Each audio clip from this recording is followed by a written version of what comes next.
recorded this video once before, yesterday, of my own ignorance. Accidentally deleted it.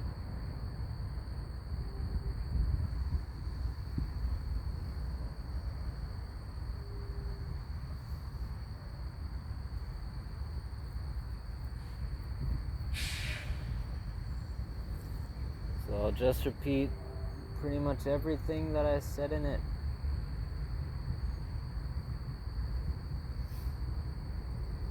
So a little bit more composed, I guess.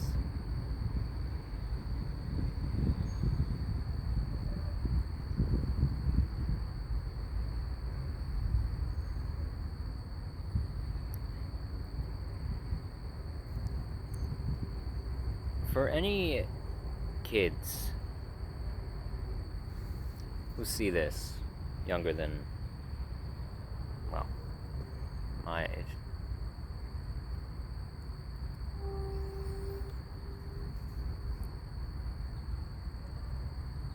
who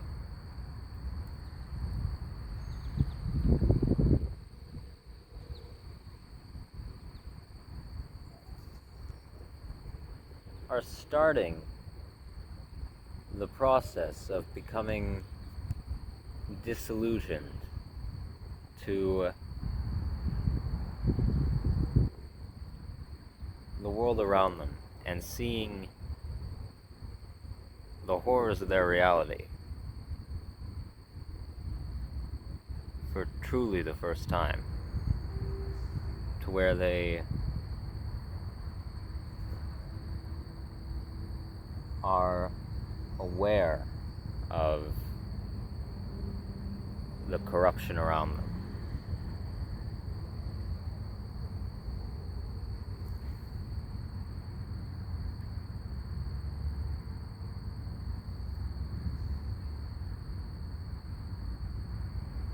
I want something to be perfectly clear.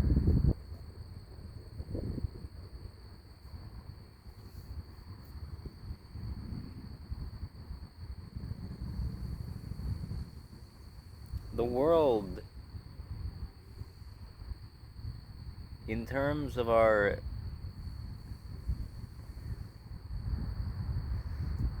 technological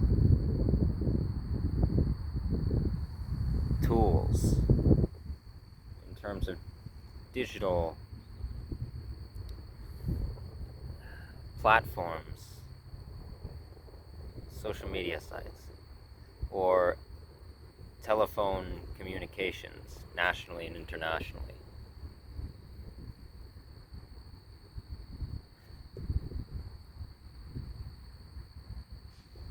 The world is not more interconnected than it ever was before. It's just faster.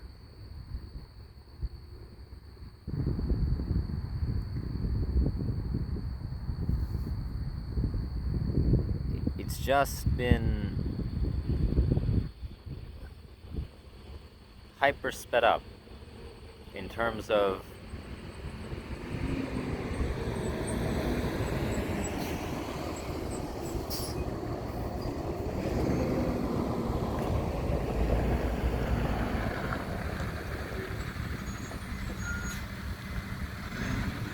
what new sensational tragedy is on display.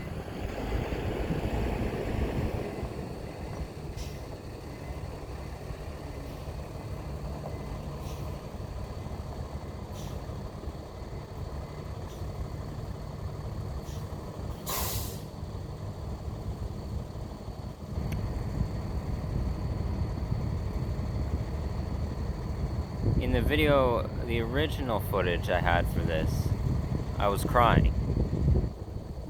Not extensively. I was getting weepy. Don't know if it'll happen again.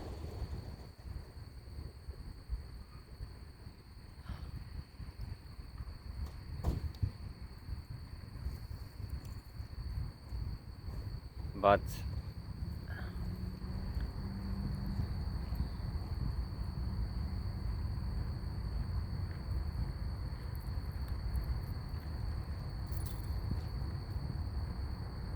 Well, if you saw my last community tab post, I mentioned that something nearly devastating, but very painful happened to me recently. What was it? Well, if you're noticing that the quality of the recording is a bit different, it's because I have a new phone. Why is that?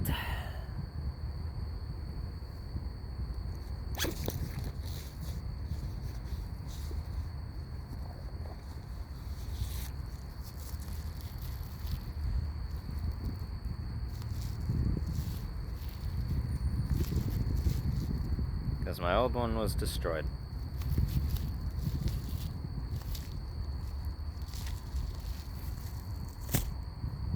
It's not a good idea. Don't want the sun to cause battery corrosion.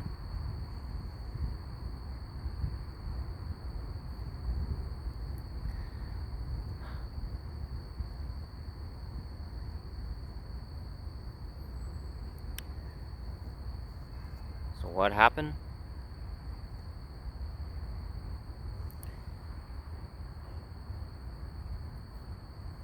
About 6 days ago, there was a major rainstorm that blew through Quebec City. I had my phone in my pocket as I was walking to go do laundry at a local laundromat.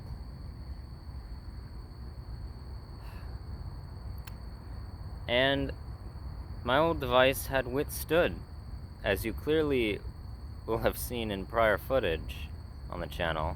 It withstood harsh, stormy conditions with a lot of downpour. Figured this time was no different. I was wrong. When I got to the laundromat, I decided to take the opportunity to charge my device, and halfway through, it just stopped charging. I thought at first it might be an issue with the actual charger, as I've had that happen before. But then I asked some other clients who were using the facility if I could just borrow their chargers to actually see. And lo and behold, it was not the charger. Something was clearly wrong with my phone. So, in a panic, slightly, I texted everyone I thought was of immediate importance. That, well, just know my phone is having problems in case it turns off permanently. To just be aware of that. And my charge runs out. I wrote down some contacts. I wish I had written down more.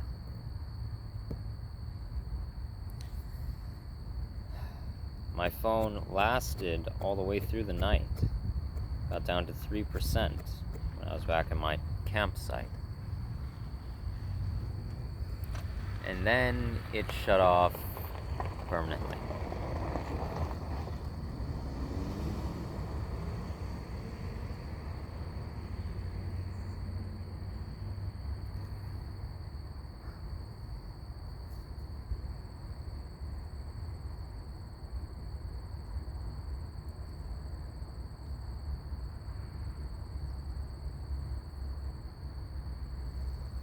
I took it to a small business phone repair store in St. Foy.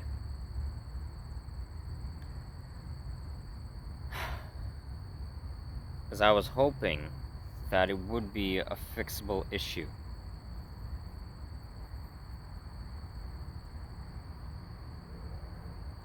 It wasn't. The small business was atrocious, I'll say that. Spoke to the owner. They didn't even bother to try and at first have a technician look at it. They only decided to call them to come in after they tried plugging it in again and again with glitching from the phone. And then, from their genius observations, they decided to pull out a blow dryer in case it was just any part of the ports, they said to me, that were wet. But without aiming the blow dryer at any of the ports on the phone, just right at the screen on top, they go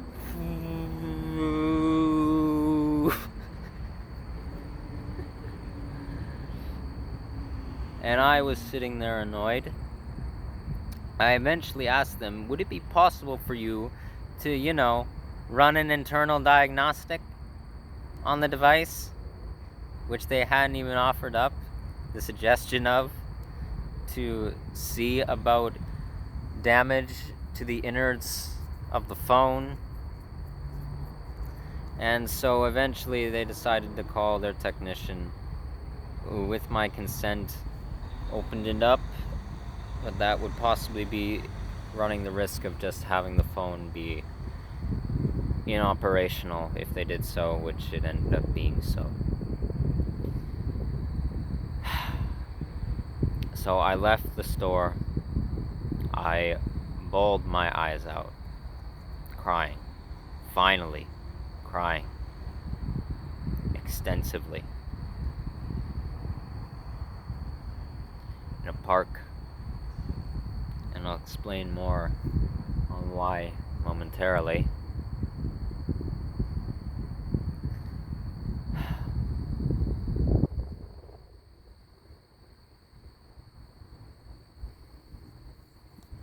But I decided to get a second opinion from another small business tech repair shop. It was a booth that was in the stupid concrete pyramid mall complex of the St. Foy district.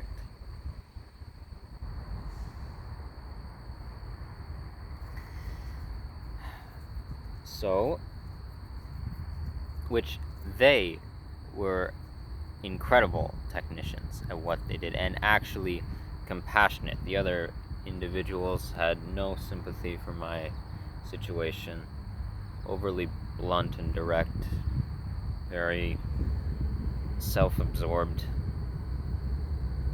cared about profit. But these people actually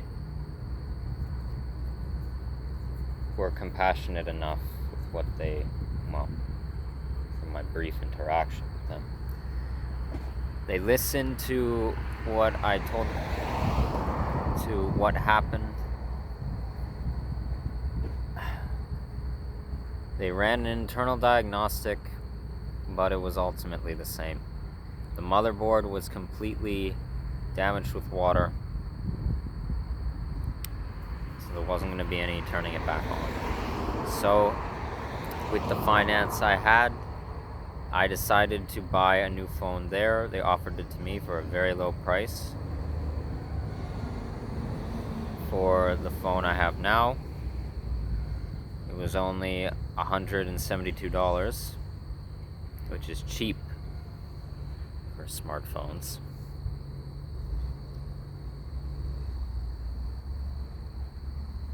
And we decided to take the SIM card out and put it into the new phone. Now, me not being tech savvy,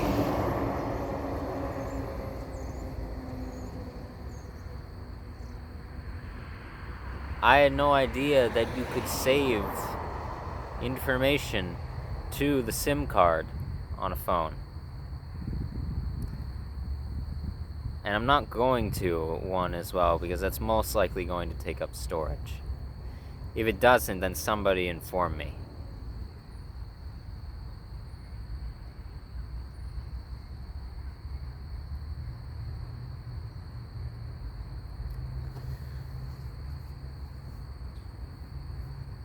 And so, long process later, which I'll spare you the details of,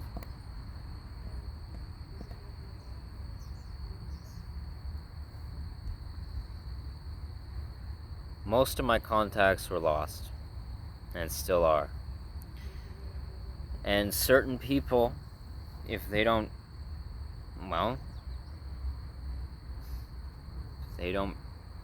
text me or call me back at some point, I may very well never hear from them again or see them. Well, as is life, I may never see them again in general.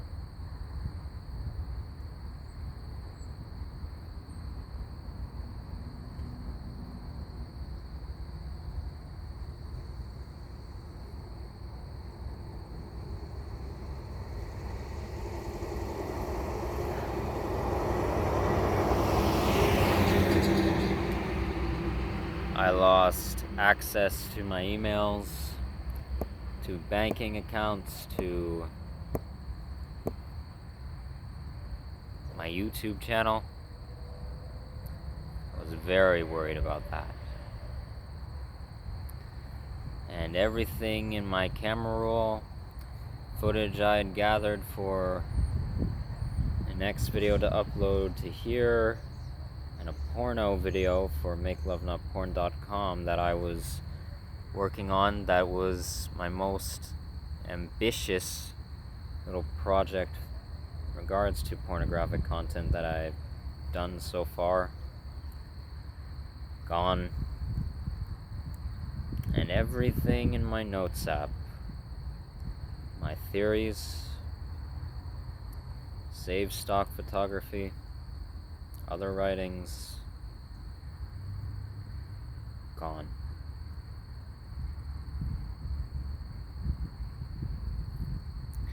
Now, with the help of my sibling, which I am beyond grateful to them for, they got on a call with me 3 days later. They helped me regain access to my emails and thus access to a damn slice of cake. It was one stupid error on my part, but either way I wouldn't have been able to figure it out if it weren't for them. So I'm extremely thankful for it.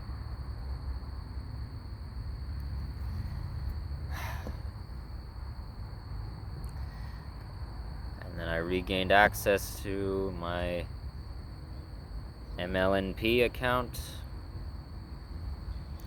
I haven't regained access to my Quora account, but I'll keep trying.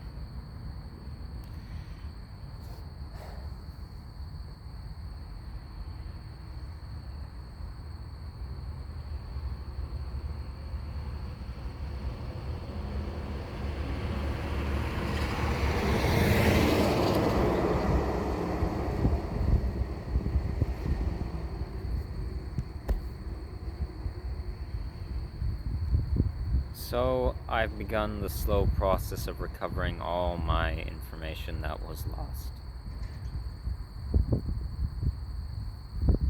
Now, why was I so upset?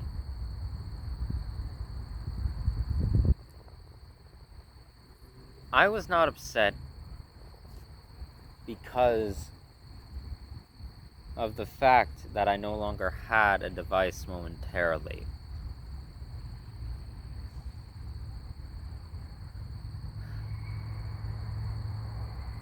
I was not even upset at the fact, truly, of losing most of that information that I cherished. I was upset, especially in regards to thinking that I might lose direct contact with my immediate family.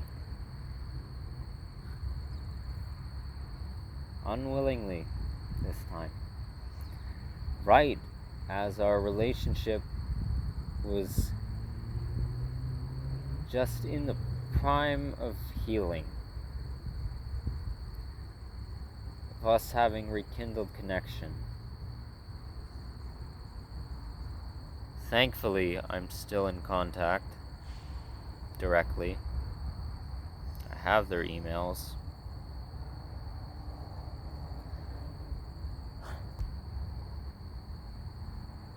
but especially in regards to here for a damn slice of cake.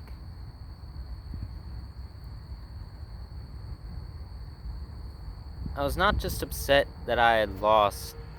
I was not upset because of the cliche, nihilistic loss of purpose. Yes, that's what my subconscious was reacting to. Not merely that, though, of just everything I had worked on, how much effort I had put in to all of this being wiped away in the blink of an eye, or having a slow countdown to its death, of me being able to have control over it.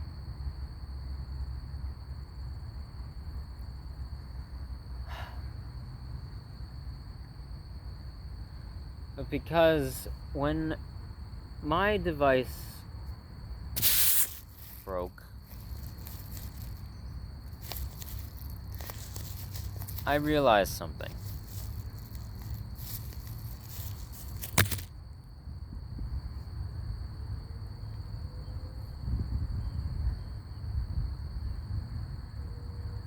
I never get any true, ample opportunity to mourn something dear to me that I've lost.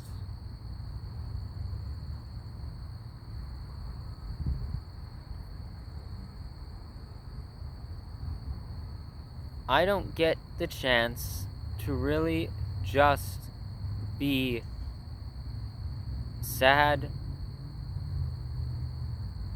truly, healthfully sad that something that I loved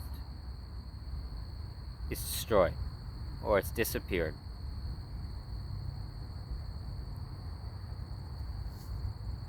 It's not just people, they're not things, livelihoods.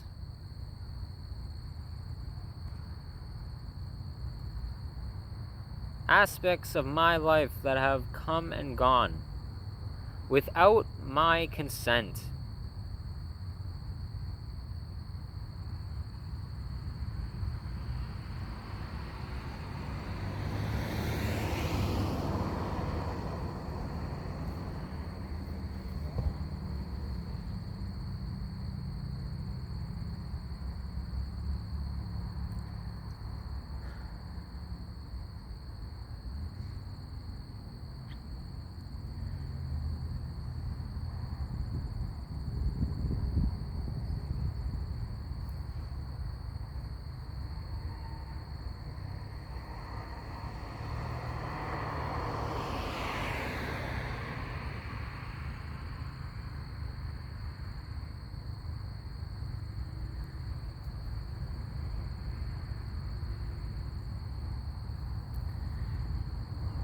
I never get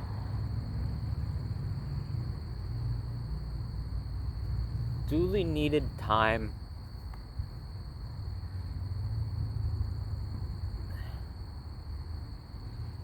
to process the fact that something that I cared about deeply, whether I was right to care about it or wrong, or whether I was right or wrong to be so invested in it as I was, is just gone. Now I have to just move on. I'm thrown into another bullshit situation that I didn't choose to be in, or I chose to go ahead and suffer through it. But I didn't.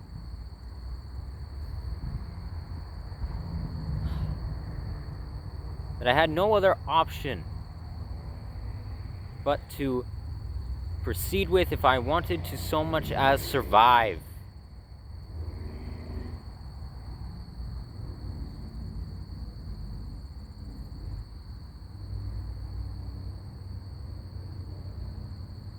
I just have to silently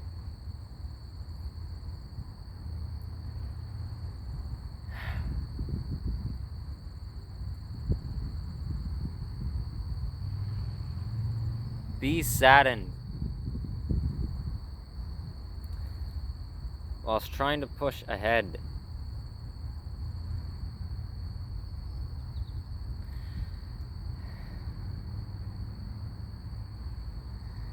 In relation to my depression from years of this, neuropsychologically, it's come to the point of where I cannot physically cry at points when I wish to.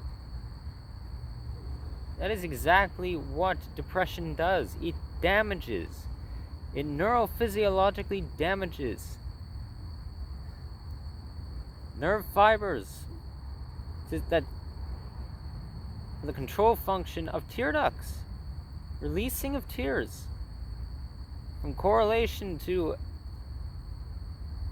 apathetic, conscious apathetic process of the frontal cortex for an apathetic emotion like sadness.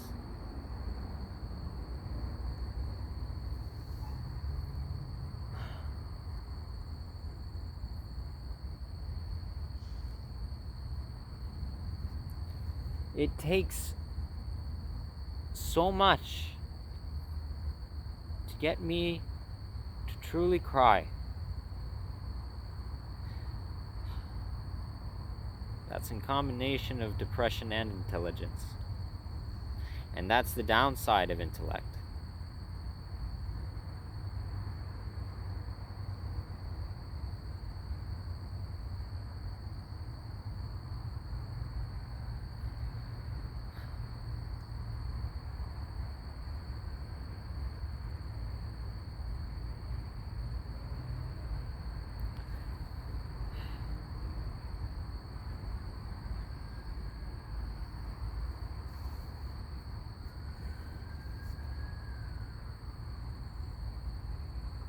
For the past 2 years of this fucking journey that I've been on, there are people and things, just situations that have come into my life, and then they've been there on a short-term notice, and I've had to say goodbye. Sometimes of my own choice for moving forward, because there's frankly nothing left for me in a certain place anymore. Or just mystery disappearances.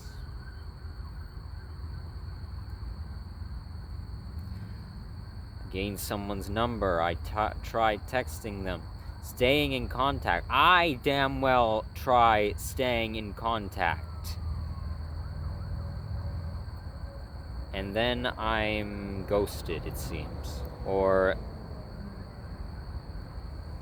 just no response for, gosh, one person who I've lost their contact now. It's been literally a year and a half.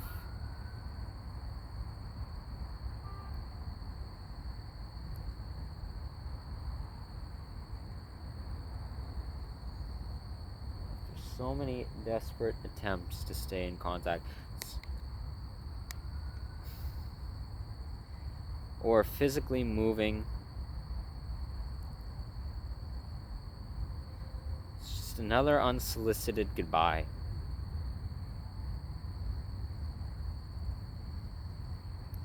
Okay. Off I go. See you later. Or off they go.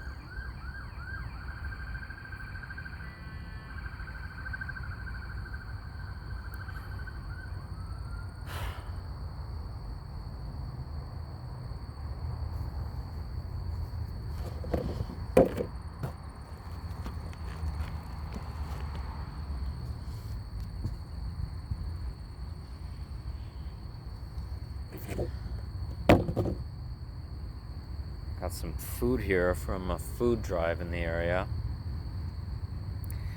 because I'm now trying desperately to save financially, as even because of this nonsense and all else, nonsense with the work I do for employment at the moment, the weather, the coming season change. I won't be in Quebec City much longer.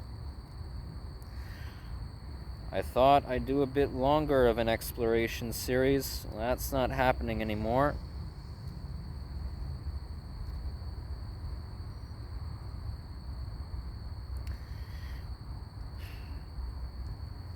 I will be leaving the city come September, early September. I'll be going to Labrador City for the winter.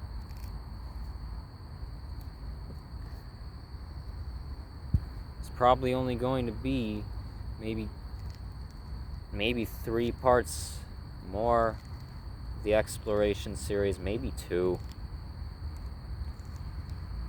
Depending on if I can figure out certain new editing issues that I'll have, because I've been struggling to find a good editing app. One thing I learned, thankfully, though, well, on some level I won't need it,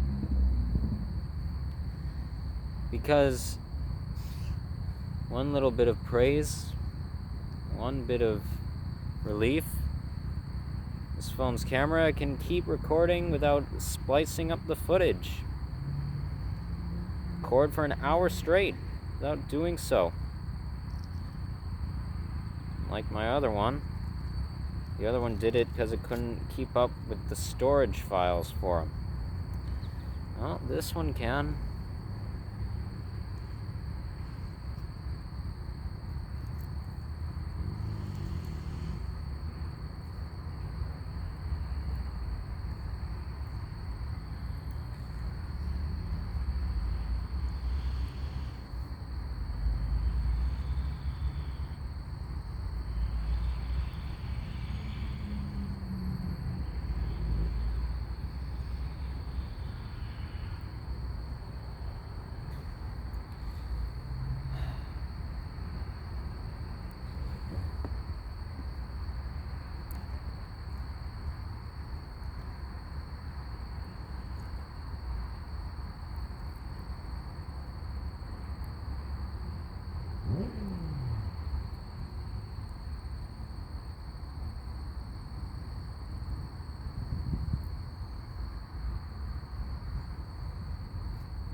But I never get to just have a satisfying goodbye to things.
There have been people, well,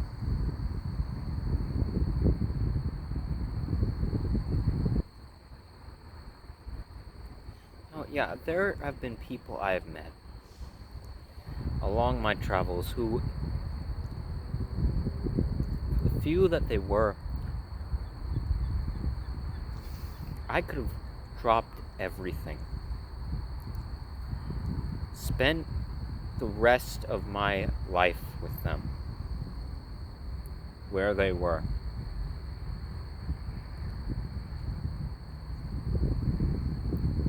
And I would have been content on some level. I would have been content. Wouldn't have ignored all the other atrocities around me, but if they were by my side, I would have been content.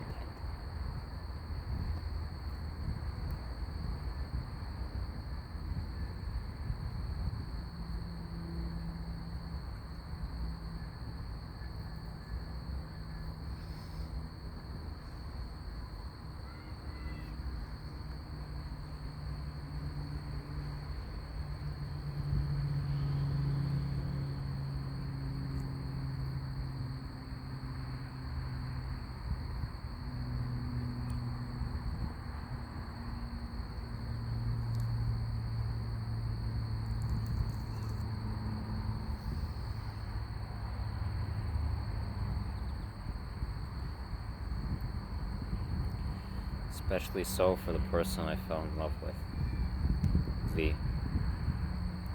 I have no clue what they felt truly about me. I haven't been obsessed over them. I don't think about them at a constant rate. As I said in my video about being able to fall in love within just a day, which I truly believe you can, it's not an infatuation disorder. There's a difference.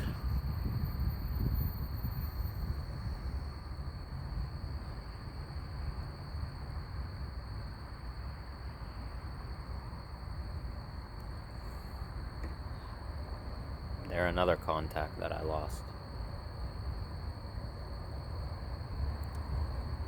Haven't heard from them in a year.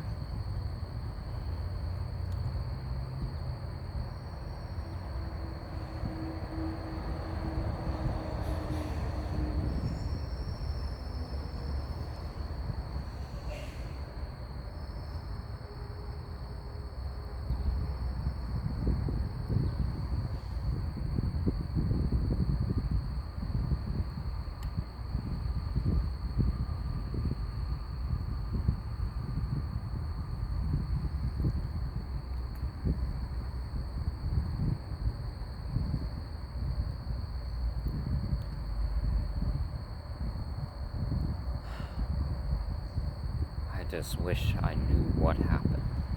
What did I do? If it was me, something that I did to offend them, what was it?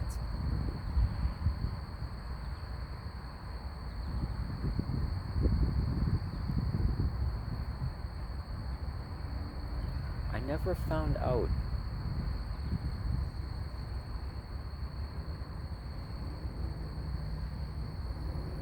And if it wasn't me, just if they're all right.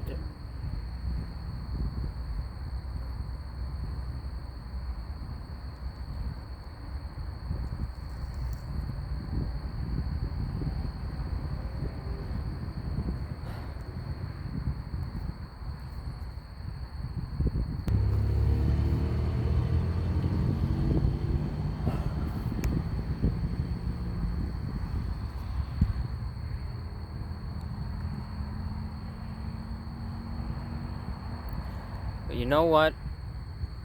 I've spent enough time the last 3 days or so crying. I've spent enough time getting that out right now for what is built up. Even if it had to come out in such chaotic ways.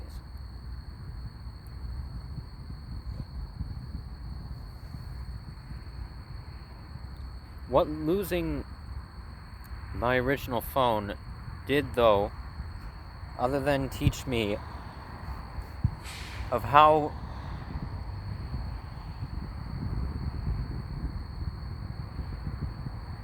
quickly things are ripped from me, and I just have to brace for impact and push forward.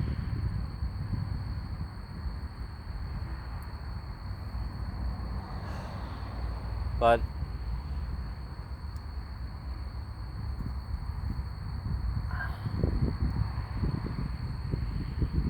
what did the online world actually teach me? Okay. If you're thinking or watching this and thinking, well, it's obviously phone addiction, or you had a complete dependency on your device. No, not in the slightest. I am not a cellular addict. Neither am I a social media addict. Ask anyone I know and they can confirm that for you. I can go entire days without using my device or having the urge to, when I'm not in complete distraught. Even when I am completely distraught, I don't reach for it, unless to check the time. Some days I just let it charge. Don't touch it at all. I can leave it. I cannot fiddle with it. I don't need it as a crutch, the actual device itself, or the apps themselves that are on it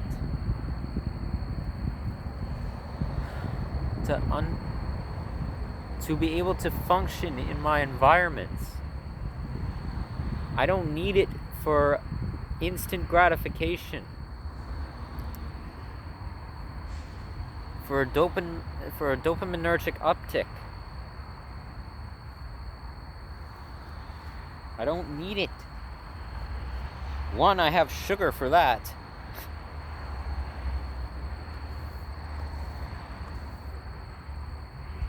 Two,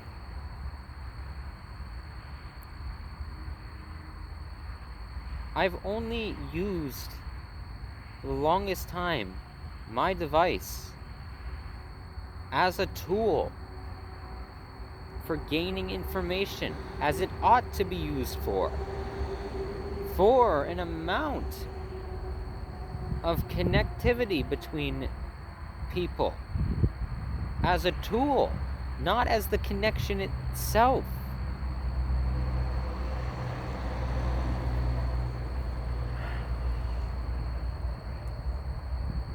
But when I lost access, especially to my channel,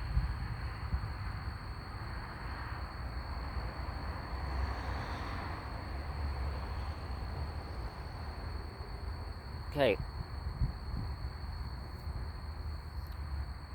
I don't just use my channel for uploading. I use it for cataloging. I have a playlist on here, a private playlist that's not public, titled To Remember. And I had started it because I wanted to save videos that I thought were highly important and insightful information by creators that I admire or someone who I hadn't seen much of, for informational usage, so that I could have something to look back on, so that I could see it, have it there, to remember it. When I lost access to the channel, this brief period, it hit me of how much I relied on that. And it made me think, wow,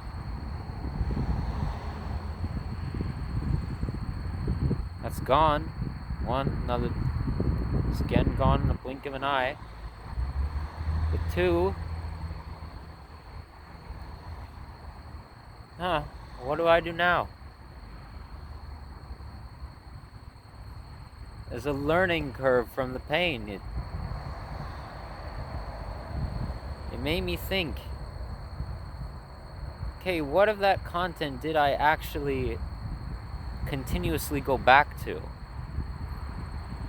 Or whoever I view on YouTube or anywhere else online, who are the actual creators that I keep frequently coming back to? Or what is the content that I keep going towards? Even if I enjoyed another creator's content enough to subscribe to them, what were the people who were the individuals or the channels or whatever else, who were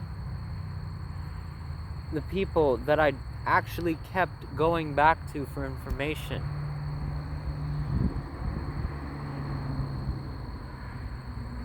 I realize it's very few. There was way too much in that playlist to remember. Realized I kind of started abusing it. Just saving anything that was factually true. Because I see too much of the world around me that is completely and utterly delusional.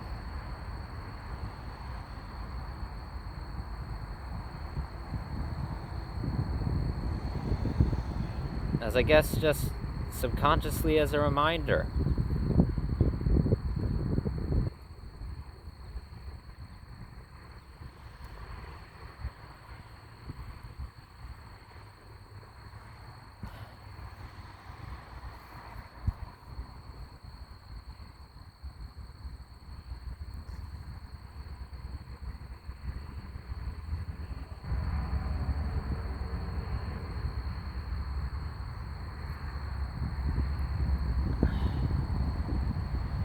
Realize, alright, Cam, what have you learned from these influential videos? What have you actually learned?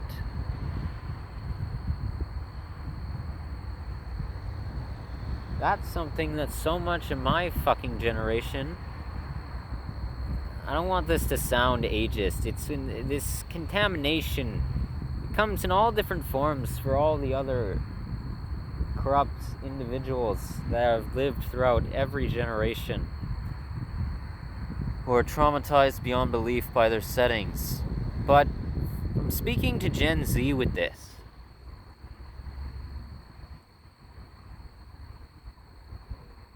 My generation holds on and infantilizes themselves. They infantilize themselves with things from their childhood. Just the imagery of it, just the aesthetic of it. Entertainment, specifically a lot of times cartoons, certain gaming culture, geek culture, an amount of those who enjoy indie music.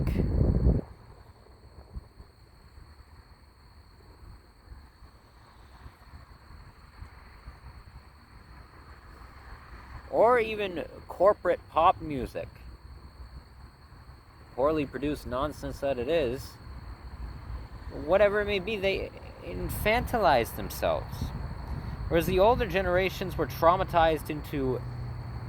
And yes, there are still those in Gen Z who follow the same destructive path. Whereas most of the older generations, the westernized world, were traumatized into just solely keeping up a false appearance of being professionally adult,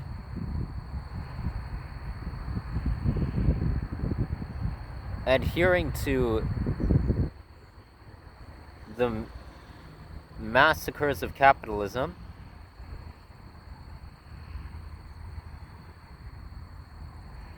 the bloodshed that it causes and being enslaved economically to it, or adorning the absolutist cultural ideals they were placed into, specifically white supremacist ideals.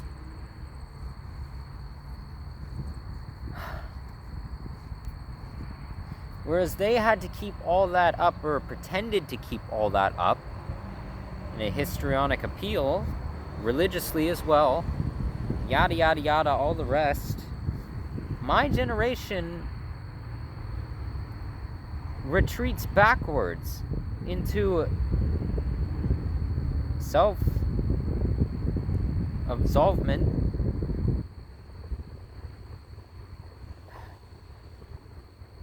through pure dissociative fantasy.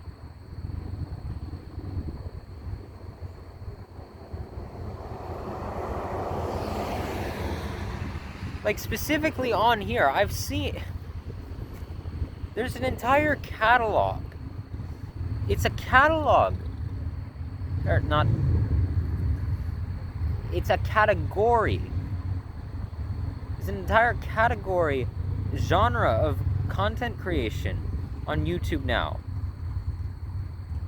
Of people around my age feeling lost in their 20s. Or lost in their 30s. Videos... And they're all the same. I don't watch most of them because I know what they're going to say. Some are actually well done. They are insightful. One of my main influences to my theoretical work, Felix Skura. He was one of the more prominent, for a while, individuals who had a bit of a play somewhat in kicking off that trend. Even he made commentary on the fact of that whole trend kicking off further.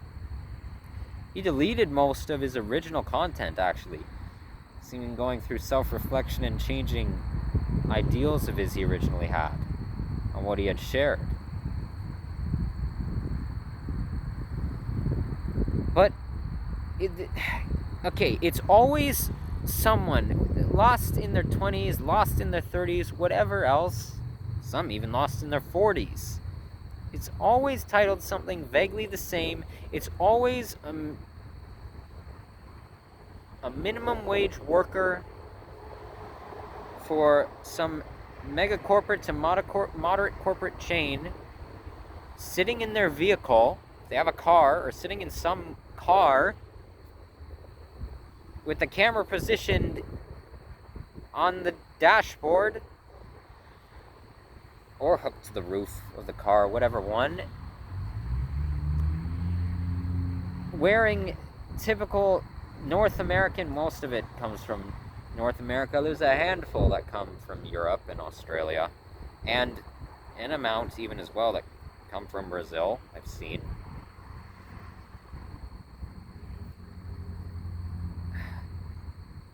Wearing modernized westernized urban Gen Z attire, chain, some jewelry around here, a zip-up sweatshirt or hoodie,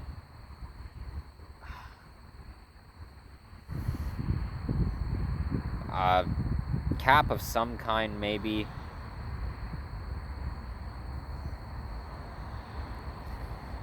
and feeling completely isolated consciously from the world.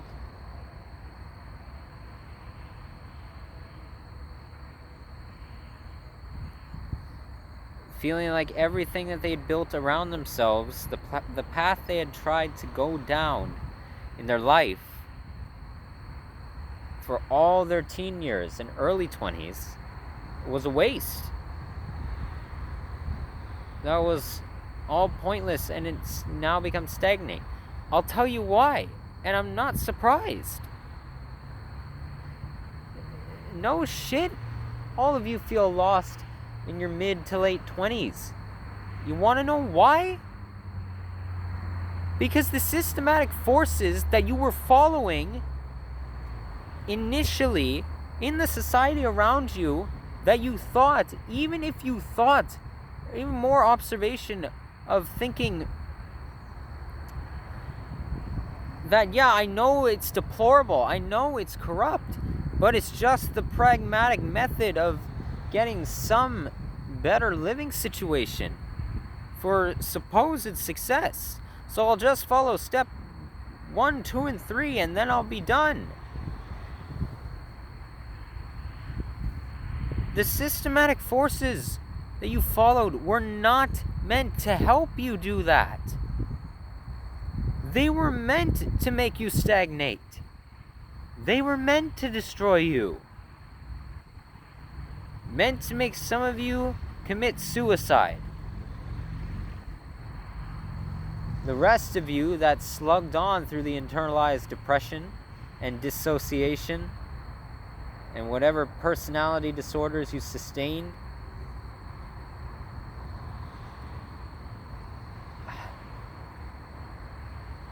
just to keep you sluggishly moving along,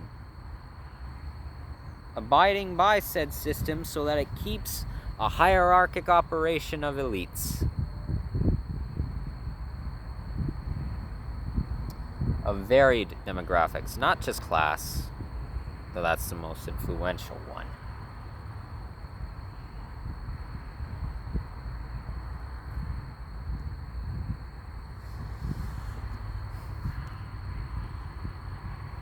So many of you, you know what's so sad to me? I've had this exact same conversation. Gosh. I am really internally impatient. I'm waiting for when people are going to give me credit for where credit is due. With the fact of my very much crucial discoveries of human nature that I've made, that I've shared with the internet, even if my writings are unfinished, what I've talked about, if it ever reaches anyone, given credit for how ahead of my time I was. Especially with friends that I had in high school. Some I still have. Like, I hear when I did have contact with some of them, or I've heard of their now current living situations, their livelihoods, most of them in post-secondary schooling, a corrupt systematic force of indoctrination that is purposely dumbed down to feed you misinformation towards humankind and civilization by higher societal forces.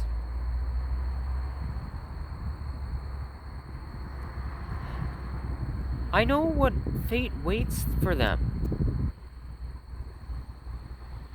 It's gonna happen again to them. I know what waits for them. It's the same disillusionment. It's all the same one.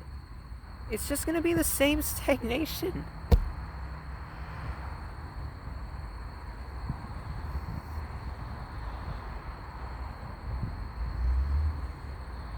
My generation really did think that they would be the next gaming YouTuber. They could gain success with very minimalistic, seemingly minimal methods through social media use, of not needing higher education to supposedly gain higher corporate payment for financial sustainability with degrees that don't do diddly at all anymore, even with the attempts at destroying cognition, convincing people that it will get them to a higher position to pay. It's very much diminishing. Mega corporations to moderate are holding on desperately to whatever few individuals that they usher in into their divisions, higher divisions, as much as they can.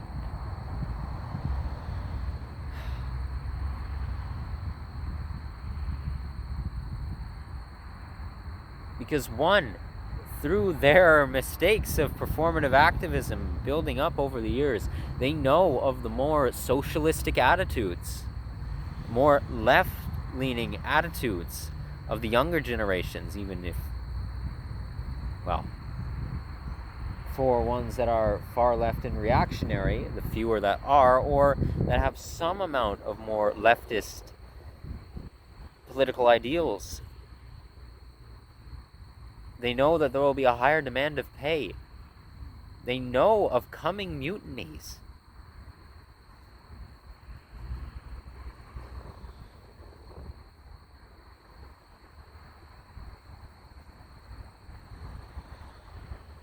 And it results...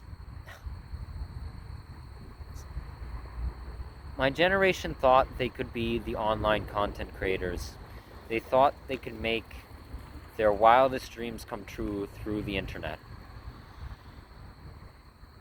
And when that became apparent that it was just another corporate monopoly used for promoting few to celebridom to control the population through entertainment, to pander to racial, sexual, gender, religious, spiritual, and that as well class demographics, or different entertainment cultural backgrounds in relation to internet subcultures that have formed out of what was prior internet activity, the early internet, formed further around what was presented through the mass media. Well,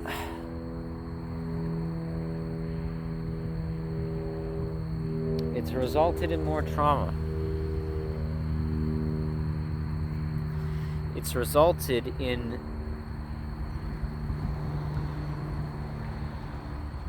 the same stories of trauma. Psychological trauma. Just in different performances on a stage. Just in different costume designs than the past. It's all the same.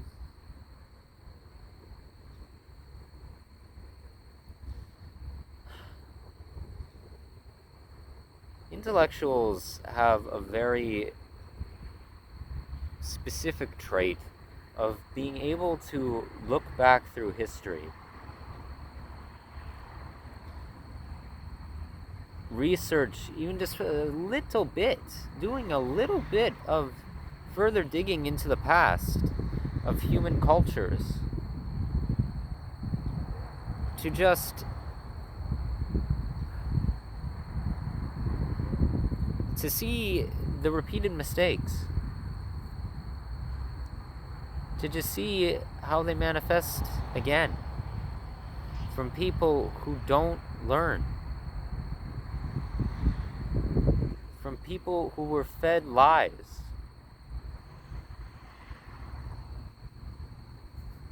And like, I hear,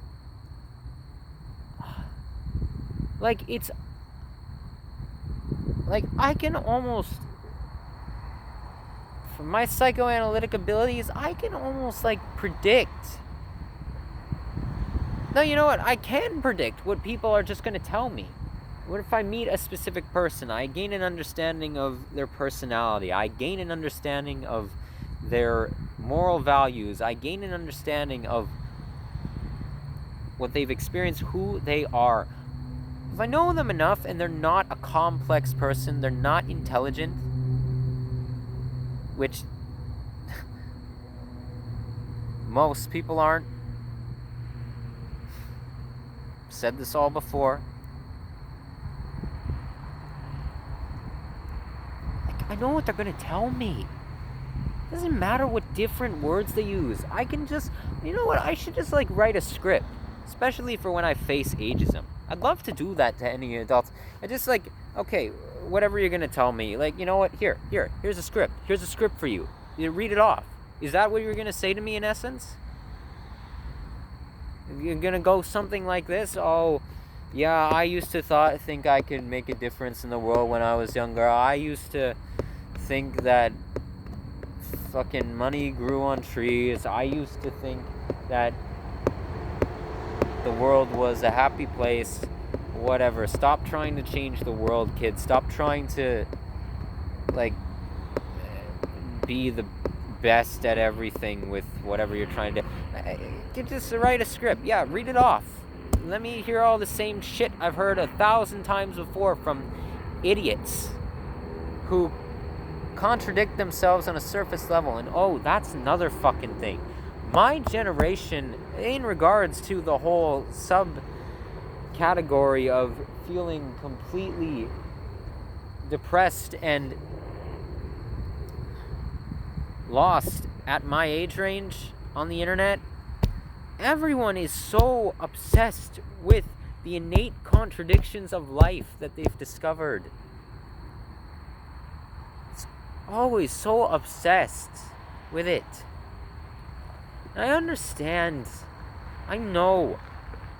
My existential crisis of what it initially was has passed. I've surpassed that point, and I've gotten to the point of my discoveries and knowledge of how these existential contradictions manifest. But even, like, I hear it online from people who have a knowledge of philosophy, and it's like, and who are discontent with it. And I'm to the point, it's like, so fucking what? So what? This isn't something new. Whatever your take is, and there's another contradiction. Stop sliding. There's another contradiction. Yeah, nothing's original anymore. So what? Okay, it's not even a variation. A surface level unique variation on the takes of contradictions. Like, it's observations that every existential nihilist has ever made in history. Ever. It's all the same. Like, this isn't mind-blowing information. You can read about this from writers from 100 years ago. 200. This is coming from people who have read Nietzsche, who have read Kierkegaard.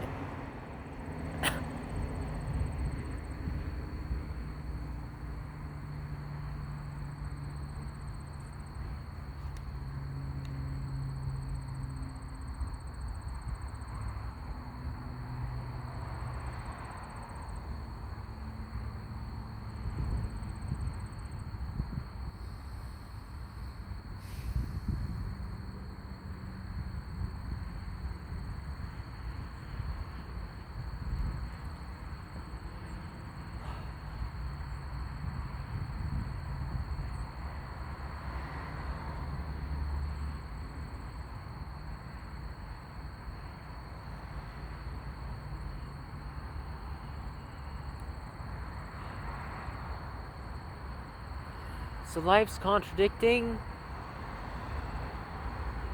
Who cares? If you're strong-willed, you will keep moving forward.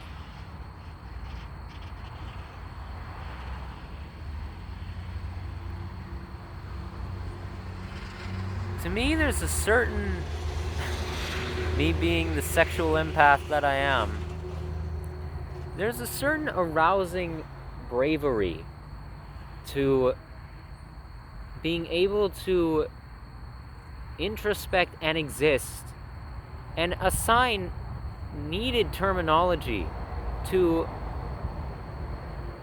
the understanding of human psychology and our biology, our sociology, our morality, our everything. But ultimately,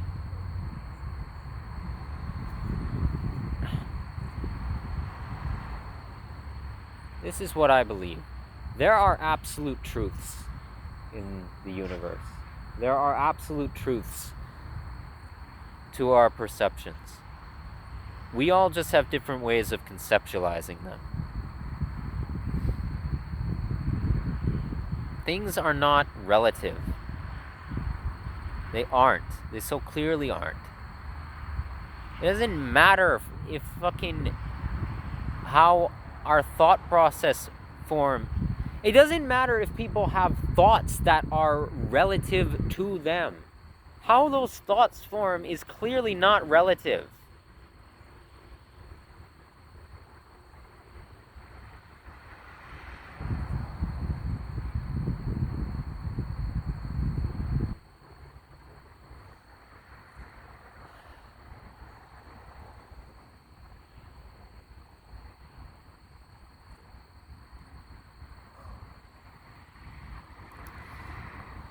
There's a beauty to not, and again, my fucking generation's obsession with thinking that they can be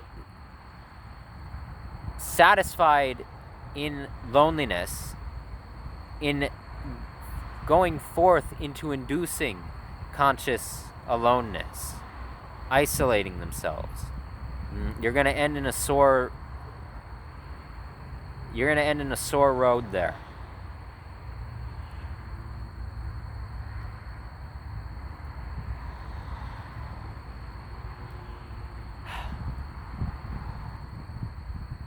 Who romanticize psychological illness, which is psychological illness in and of itself.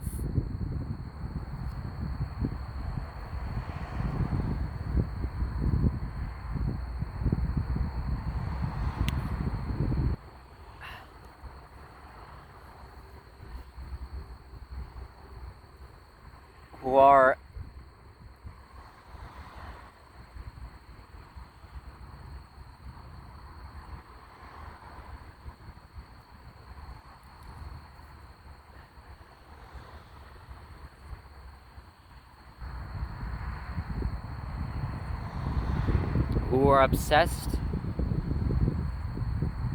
with having reaffirmation to their own pain because it makes them consciously and or subconsciously feel as if what they have suffered through is somehow being reclaimed by them in a problematic way.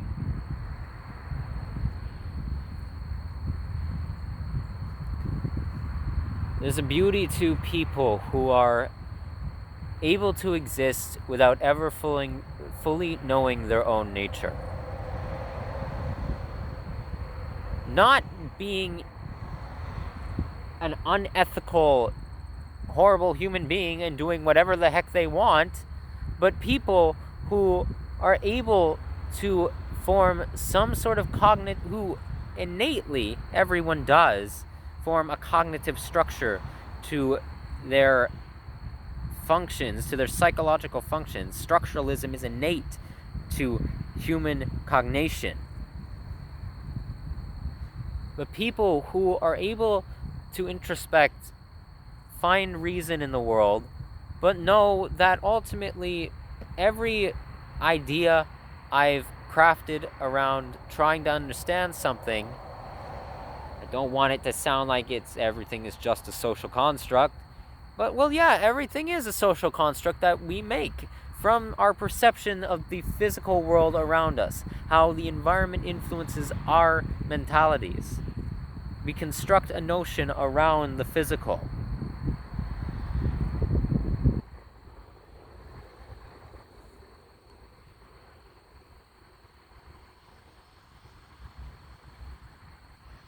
People who are able to know that whatever lies in our unconscious, there will always be blind spots from individual to individual. For who tries to analyze our psychobiology, there will always be something one intellectual misses and another one misses, and another one fills in the gap for, and another one fills in that gap that they missed. Somebody who can just exist being alright with the fact that, hey, you know what? I don't ultimately know my truest intentions.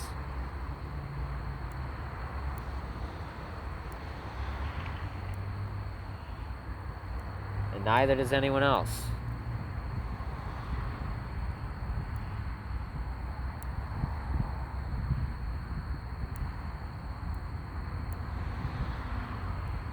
And I'm at peace with that.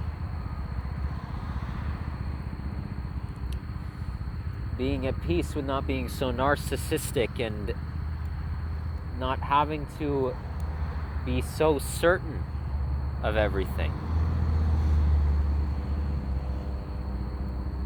And in that, paradoxically, having certainty that you are uncertain.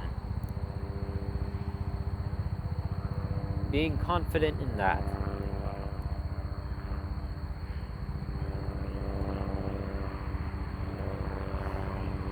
Because at the end of the day, it's all a battle of semantics.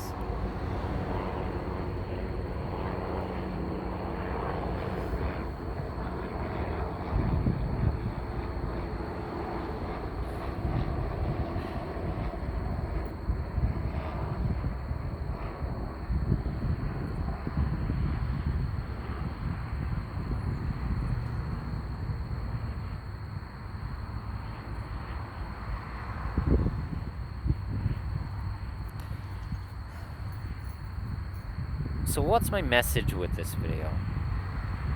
Other than detailing my current situation.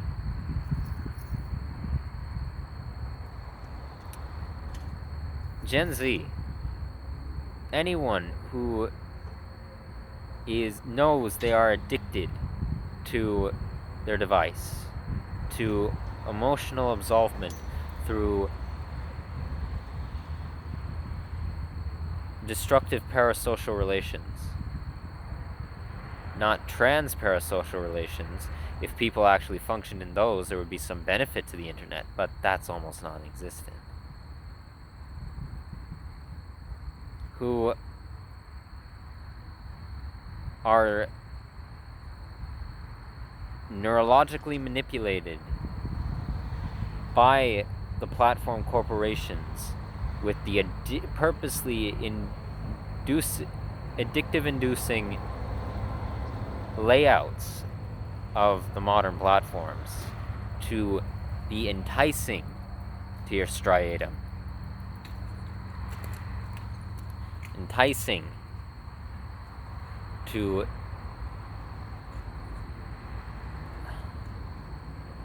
focus functionality of the temporal lobe. That's specifically designed to trigger those neuropsychiatric reactions, to keep doom scrolling and doom scrolling and doom scrolling.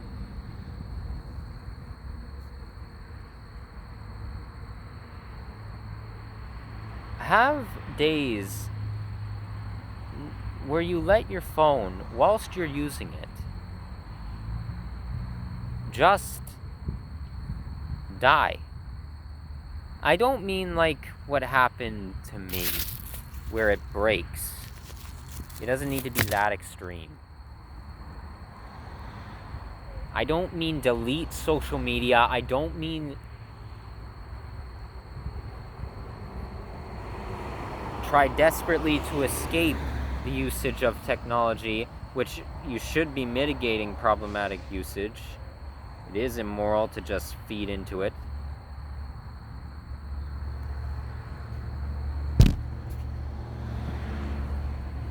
More than you need to, but I mean, and if you have if you're doing something that is valuable to you, like something that where you work, a file needs to be saved, save it before your phone dies, loses battery. But an interesting exercise. Have days where you don't charge your phone, you can afford to do so, And if you're just on social media, or you're texting, you're doing whatever else, you're searching up something, let your device just die with whatever else is going on around you. Let it die. Charge it later. And just sit there and realize, oh, my phone is dead. Alright. Where am I and what am I going to do now? Similar to the exercise I recommended in an earlier video, a shorter video, of whilst you're watching social media, have moments where you don't turn it off, you keep listening to it, but you look away from it. Just look around at your surrounding environments. It helps ground you. It helps ground me as an exercise in reality. It helps me relate what I am seeing, what the information that is being filtered through to me, that I am interpreting cognitively. It helps me orient it to the real world around me. Where you just look up from the phone, look around as you're still listening to what's being said, what's being shown, the audio. Especially, it's such a desperation to escape, such an addictive, desperate attempt at emotional absolvement. I see it so often.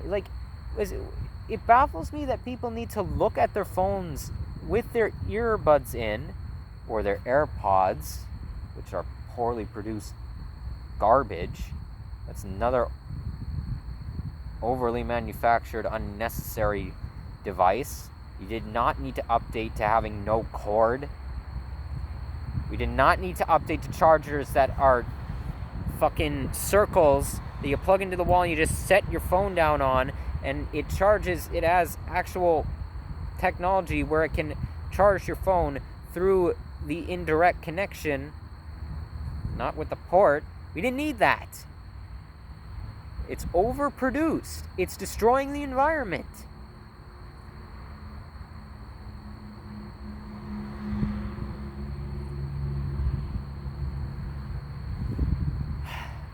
But it baffles me when people are listening to music and they're not watching the music video. They're listening to just the lyrical version and they're looking at their phone. It's not a music video. It's not an animatic that somebody has made of it in the animation community. It's not a fan project where there's video reel footage. It's not a video, a tribute of any kind, or some project that's using the song. It's just audio. And all they're doing is staring at the cover art that's usually the duration of the video footage. What's been uploaded along with the audio. That's usually it. You don't need to look at the screen for that. You can look around.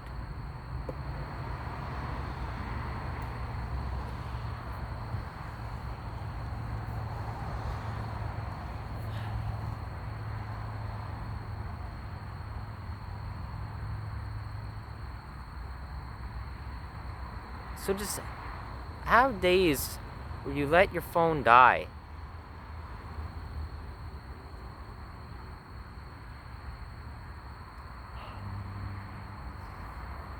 And realize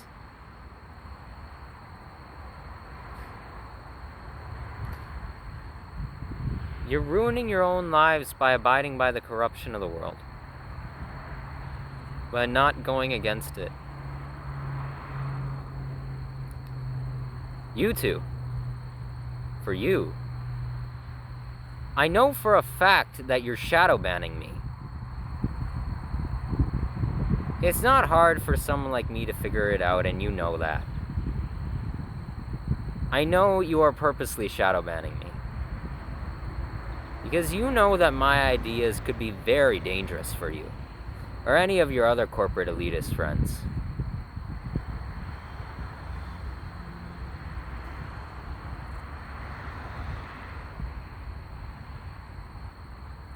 Same goes for other platforms I've been on.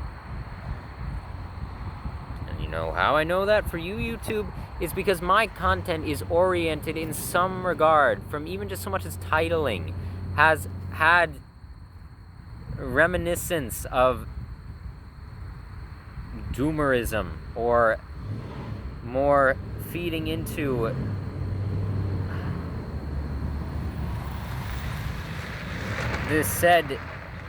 the community of lost depressives who are trying to make a philosophical analysis of the destruction of their lives. No matter what I do, I'm not going to be pushed through the algorithm unless it's by some fluke that it's somewhat in favorability to your policies.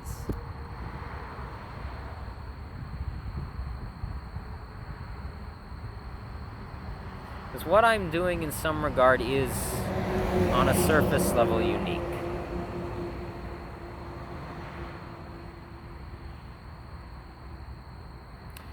And as I've said before, I'm not the first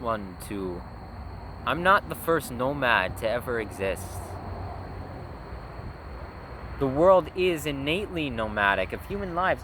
The modern, even so much as the process under capitalist fascism, the private real estate industry, the entire notion of moving from one housing unit to another, selling off land that you had lived on and migrating to another living facility, that is based on nomadic ideals. That has evolved through nomadic ideals of the past.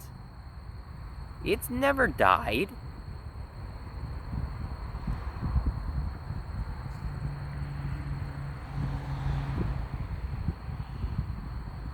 Same with the entire concept of transportation, vehicle transport.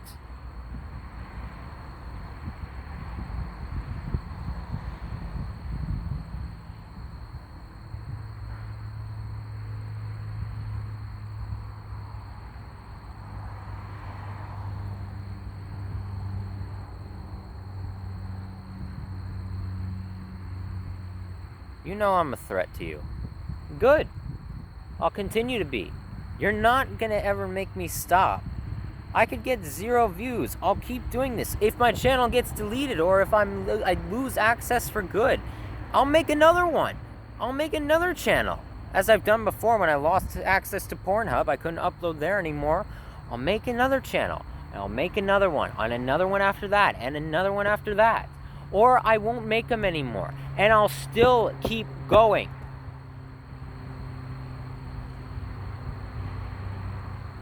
I'm going to fucking Iqaluit, Nunavut. I'm going to Iqaluit, Nunavut, Canada.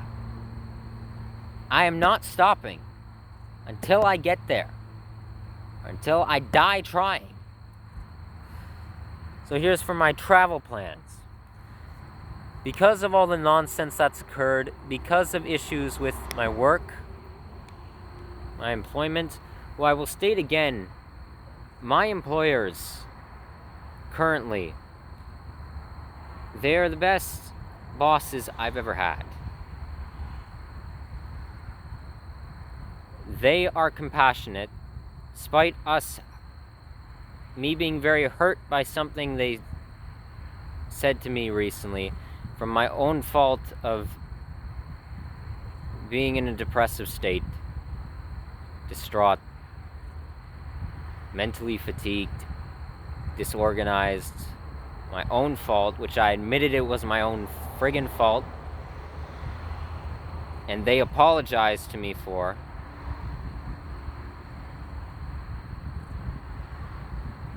their comment.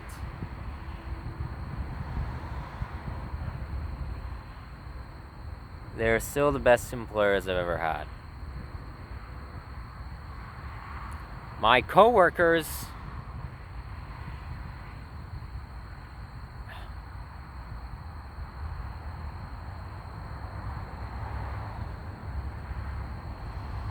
are the most disrespectful people I've ever had the displeasure of meeting.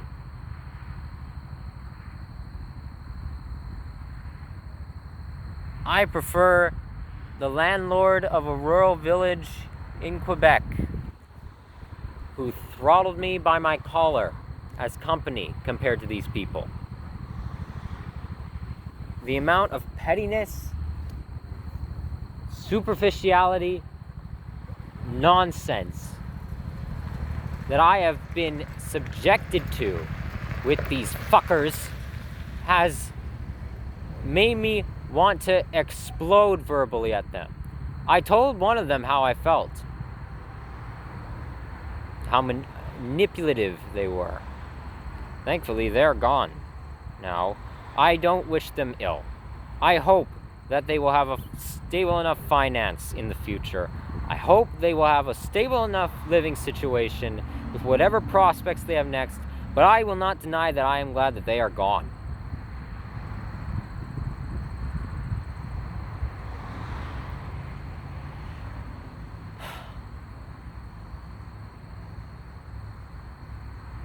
That's for another video. I don't want to talk about those idiots. They don't deserve my breath right here and now. But because of their discontent with me, I have to be a temporary stay. I considered altering my travel plans and even spoke to my employer about it. If I was willing to stay through until the spring with them, if they could possibly provide me temporary housing. But unfortunately, that's not a possibility anymore.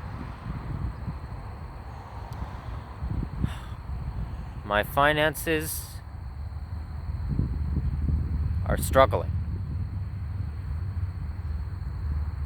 By the way, fuck the GoFundMe, whatever happened with it.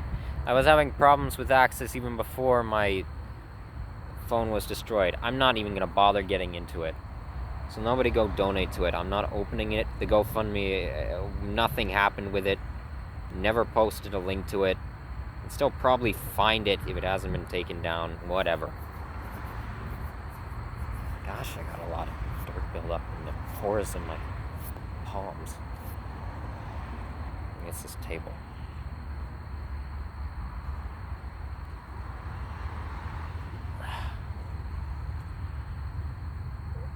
So, come the end of August, beginning of September, my time in Quebec City will be done. I will record what I can more of exploring Quebec City, but that's it.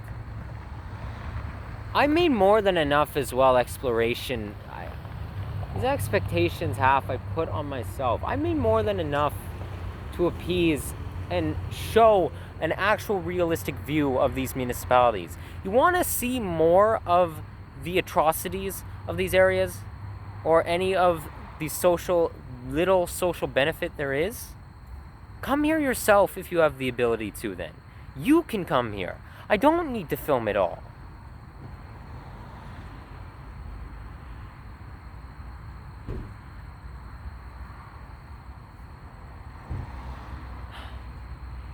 So, problems with my editing now, which I'll figure out. Good thing is, as I said, the footage can keep rolling without cutting. Bad thing is, the editing app I have right now is clunky. That I was able to find a free editing app that didn't ask for a damn free trial and then $48.99 payment a month. But it's clunky. So the stylistic quality of my videos for my explorations going forward may change, or the videos just might be shorter in general. And I'll have to get used to that.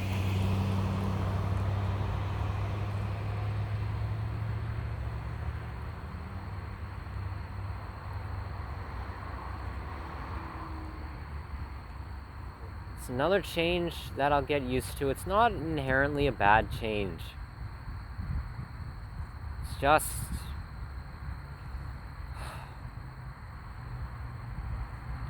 just uncomfortable,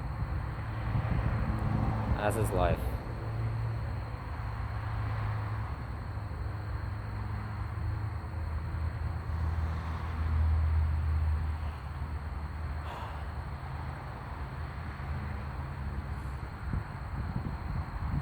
Because the fact that I can't stay through till the spring, winter's coming. And I'm always terrified. It's always been terrifying to me.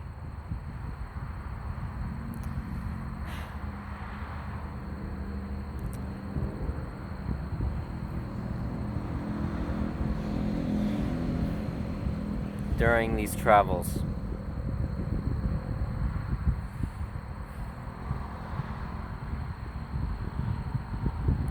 Like,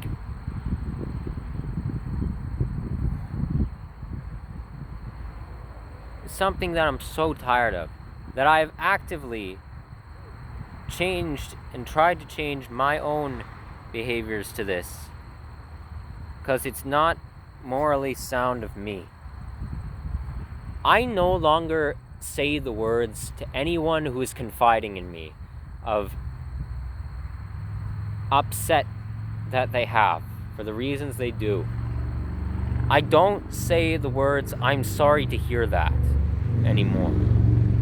I don't say the words, "I'm very sorry to hear that." I say the words, "That's terrible.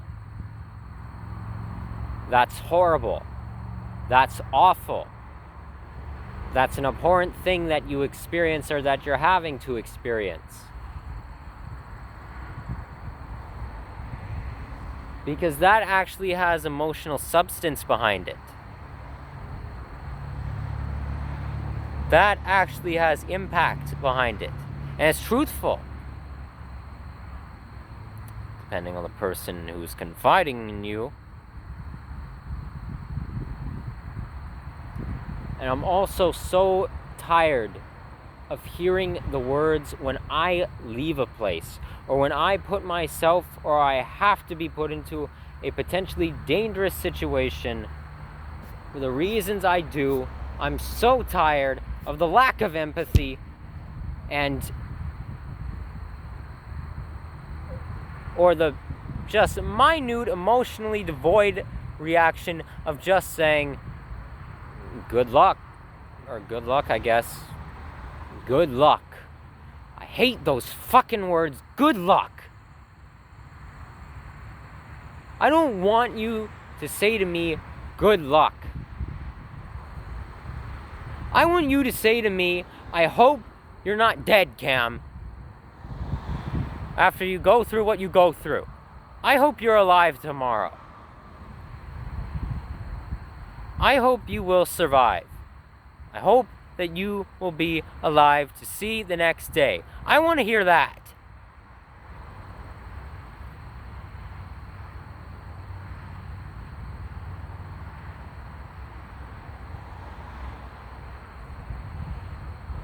Good luck means nothing.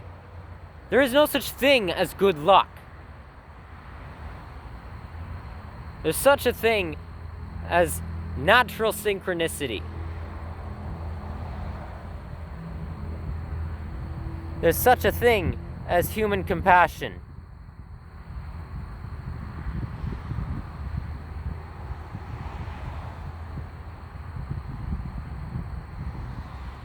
There's such a thing as being well enough prepared.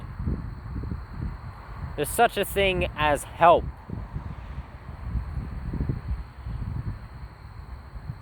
Sadly, most people don't understand what help looks like.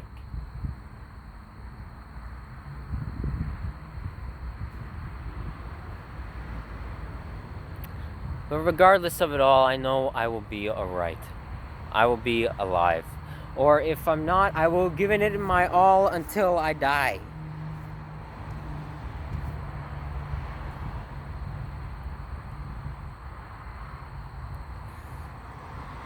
If I don't make it to Labrador, it's fine. If it gets too cold and I don't make it to Labrador City before the colder temperatures, because I'm going into pre-Arctic regions, it's where Labrador City, Labrador and Newfoundland is.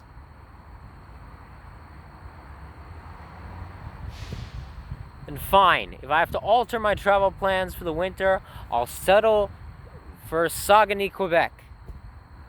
But I don't want to because I have almost no money for resources to pay my phone bills, to keep in contact with people I love directly, for food, in relation to food insecurity, what I have right here behind me, or behind the camera.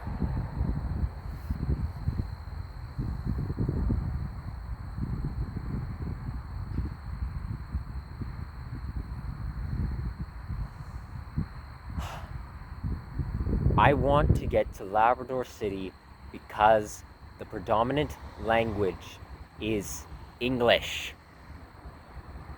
That'll be beneficial for me, being someone of Anglophone linguistics who will not be able to gain any employment anywhere else in the province of Quebec. This racist, colorist,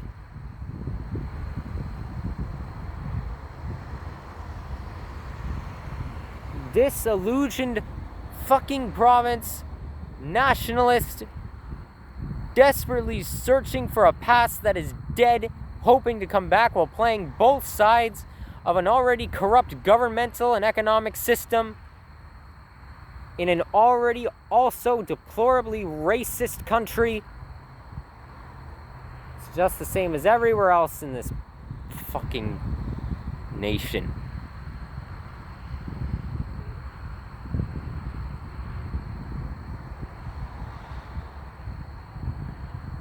Fuck Quebecois separatism. Fuck nationalism. Fuck it all. Fuck Quebec. Fuck Canada.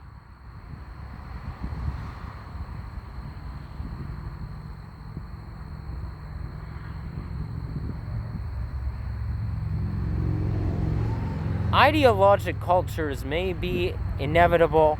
Culture of any kind may be inevitable. But they are not concrete. I hate absolutist, traditionalist cultures. And there is the only most important culture to ever exist is the culture of you. Your culture. No, not the culture that you have grown up in, the culture of your values. That is a culture. That is a neoculture that is formed from what you were originally surrounded by, from your ideologies, the culture of you as an individual, your traditions, your moral values, that you've formed through critical observation, not in a relativistic sense. That is moral realism.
And that's not also praise for individualism. Individualism doesn't exist. It's a lie. It's a delusion. You cannot have the individual without the damn collective. You cannot achieve individuality without collectivism, as you will inevitably, whether it's through just mere slight intellectual disagreement or through disorder, traumatized disorder. You will always run into conflict with another person in some regard, because your subconscious 5 desires have a slight different focus or an amount of gratification that is different from another individual. You will need that collectivistic aid. You can't escape it, and you function in it on a pseudo level every day.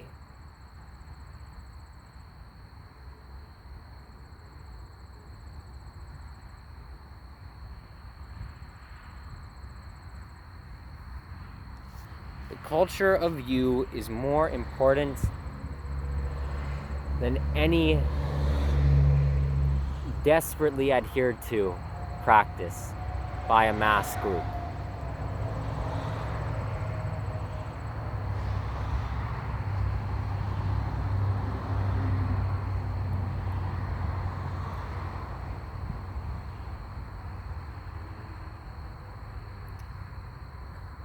And I'm going to Nunavut, the way that I am, on foot, to Labrador City. I have done this before. I'm doing it again. If I have to starve myself for a whole day until someone provides me food while hitchhiking on the fucking road, I am going to the municipality of Labrador City, Labrador, Newfoundland, Canada, this winter. Whatever new techniques I have to do for filming where I get to what destination, if I have to make entire short videos of it instead of cobbling it together into one, fine, fuck it, I'll do that, or I won't film it. You'll just know that I got there. You don't need... This isn't me condoning privacy. Privacy is inherently, this is a topic for another time. It is a corrupt notion. There is no such thing as privacy. There is no such thing as reserving yourself from the world. There isn't. It's unethical. Confidentiality leads to mass abuse.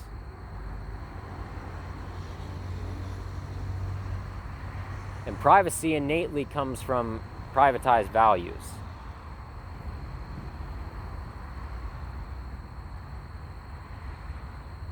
I have been more open and honest online with who I am, with what I've done, with deplorable behaviors of my past that I regret, of how I interacted with people, of things that I have been wrong about, that I've continued to be wrong about. I'll still have to correct certain things I've said before on the channel, minor things, still correct them.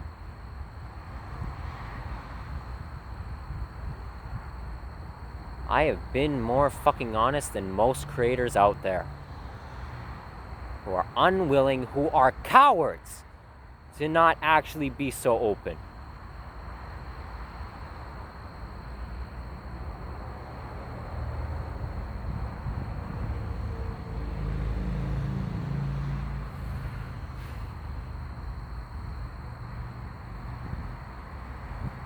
So,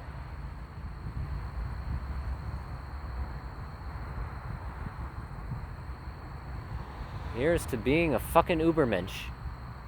Which I absolutely am, by the way. Oh yeah. Good old Friedrich would have considered someone like me an Ubermensch. Camus as well. Here's a little correction. When I was before leaving the cottage videos, I mentioned Friedrich Nietzsche and his influence to my studies. And the disrupted state that I was in, I made a comment, I think, along the lines of, yeah, I guess he was an optimistic nihilist. Not I guess. Friedrich Nietzsche was one of the most optimistic nihilists to ever exist. Well, him and Albert Camus both. They're tied for being the most optimistic, nihilistic individuals to ever live. Many regards Camus more so than Nietzsche. The entire ideal of absurdism being a testament to that.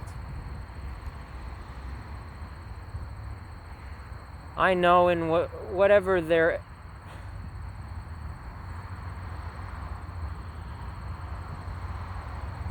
my perceptions of an afterlife, whatever abyss they linger in now, if they do, or whatever oblivion that we call an oblivion, which is an afterlife for atheists.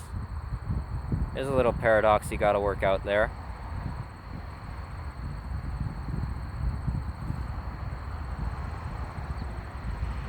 I know that they're proud of me, or the essence of them is proud of me. And Carl Jung. People like them. People like Manning Marable.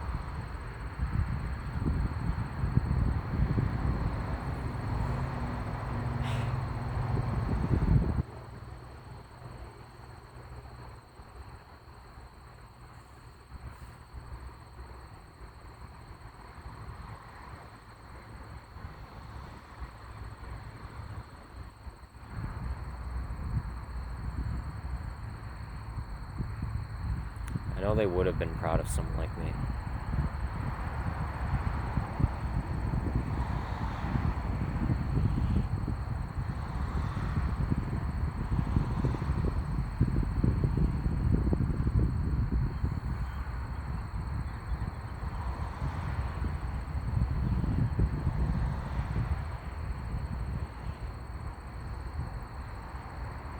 I'm going north.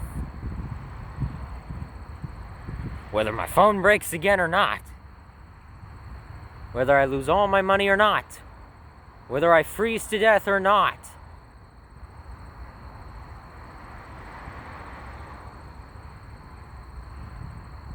Feel the temperature change. It's getting into autumn. Be going higher on the globe than I ever have been before.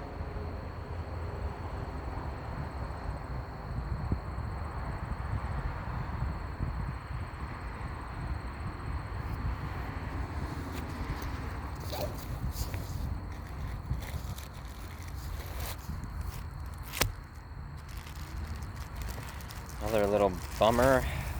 I'm dealing with it. Water damage to my... Don't you blow away.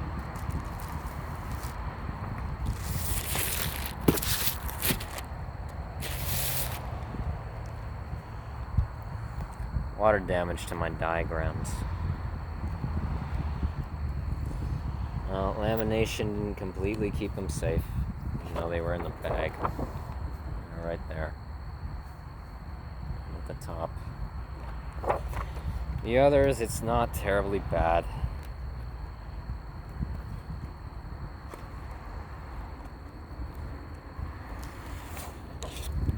Just a bit there. There. And there.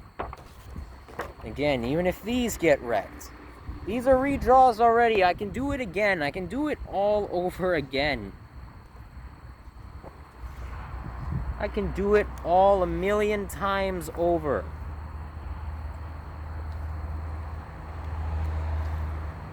Try to, at least.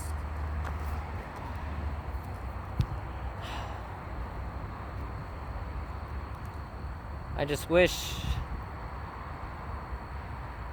that I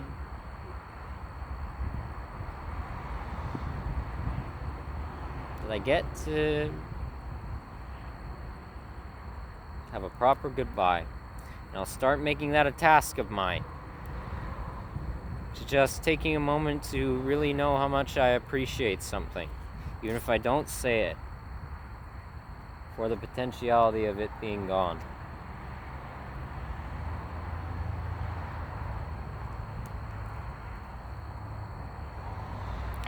Hold these up one more time again. I never get tired of showing these. Are you kidding me? They're fucking brilliant.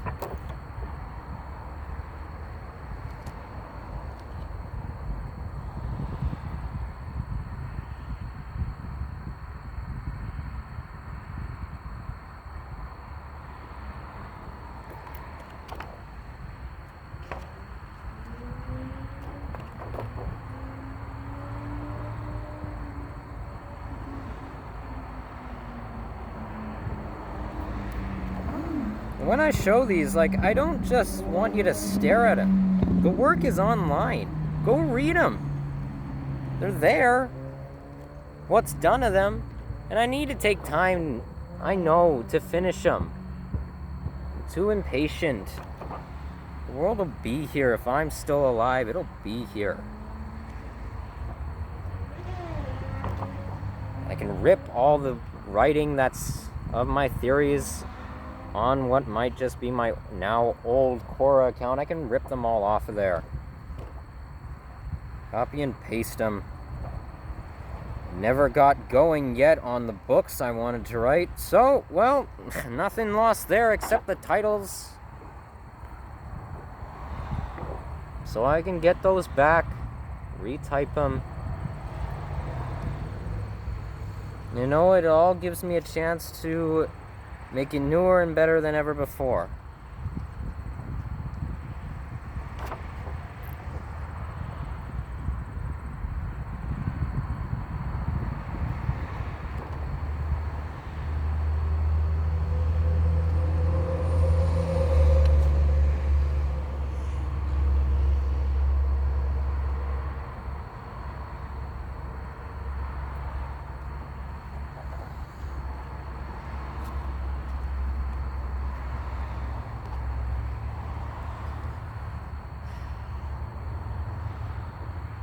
This is the work of an intelligent person. Want to know how I'm damn intelligent? Because I would not have survived as long as I have in the lifestyle that I have chosen if I wasn't. I would have been dead in 2 weeks. I would have been dead in 2 weeks. I would have gotten myself involved in highly dangerous situations that would have, if I didn't know how to face them, well, I would have been a big bullseye for whoever I was dealing with. But I haven't been. Yet.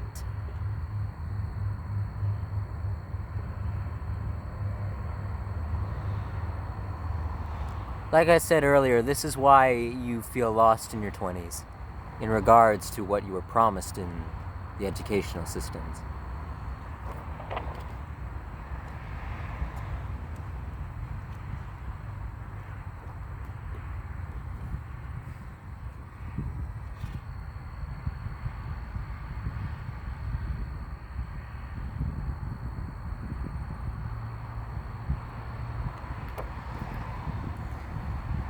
Karl Marx and Friedrich Engels would probably be proud of me too, in some form, despite notions we definitely have severe disagreements on. And I also don't care if none of you understand this. Nobody fucking mostly understands what I'm talking about. Very few. But I cherish those who have.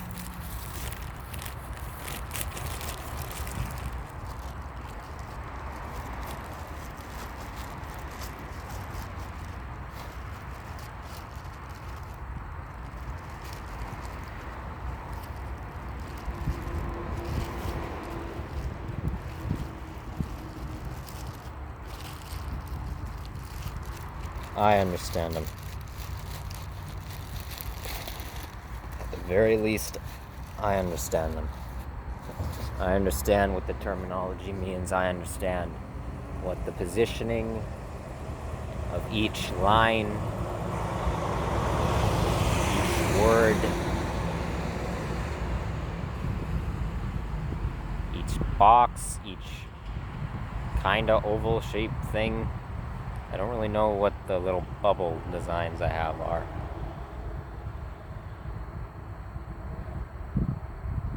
I know what each of them represent. I know what they mean. Maybe I'll do Redux versions of my scientific proposal videos. Or I'll do separate videos in the future of just going more in depth on the whole process of it. I already took as much time as I could when I was in Ottawa, rushing to leave to upload those videos.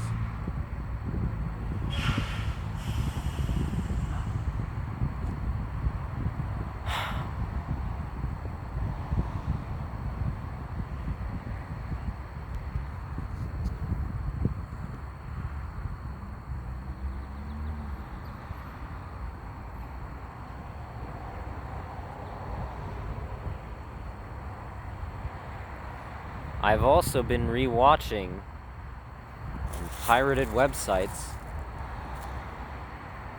I have been rewatching old shows from my childhood, films, movies, indie or mega corporately produced by highly knowledgeable creators. So many of you need to do the same.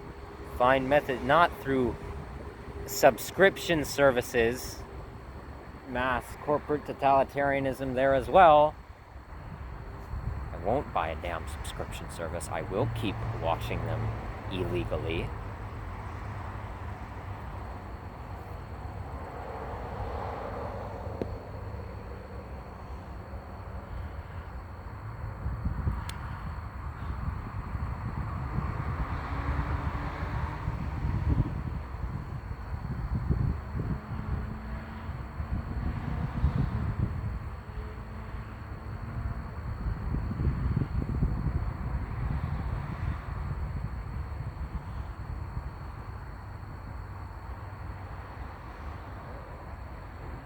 Blows me away how I didn't notice all the very clear symbolism when I was a kid to representing the reality of the world in those incredible pieces of art.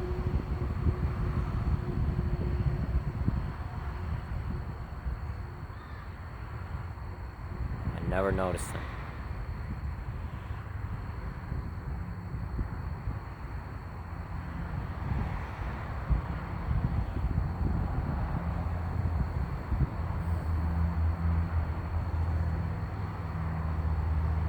That's a video for another time.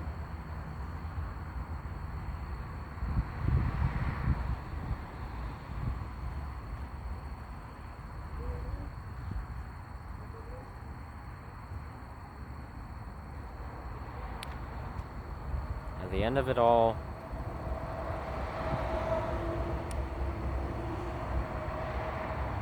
no matter what I did, my life will have been my life.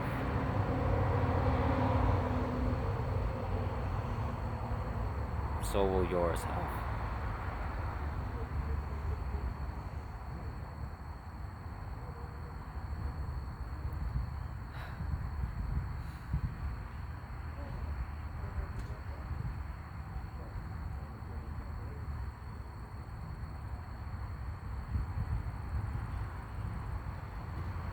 And all in all, as well,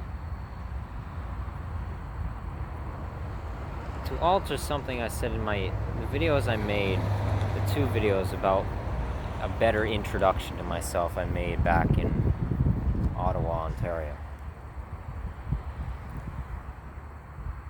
I sounded far too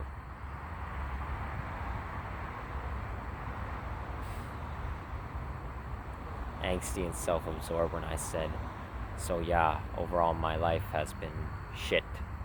Yes, my life has been chaotic, and there have been very shit points, very bad points.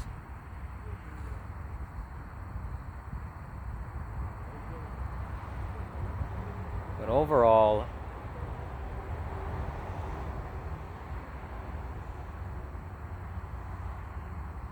all things considered, I didn't have the worst of starts. I really didn't. In many regards, I've always intellectually been far ahead of a lot of my peers. Yeah, I had ignorant notions earlier on. I was sexually encroaching to friends of mine. I was manipulative. I made mistakes. I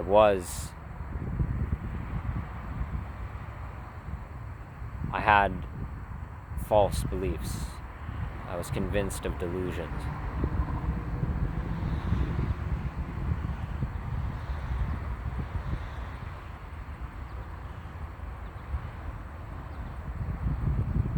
Overall,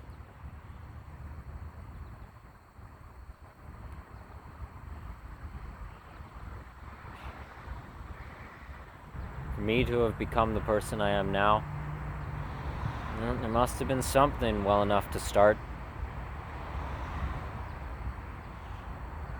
There are people who have had it far worse than me. I can't imagine what it'd be like to be the child of an elitist. Well, okay, I can't imagine it. I know how horrific it is. It's one of the reasons I empathize with them, with the corrupt global elites.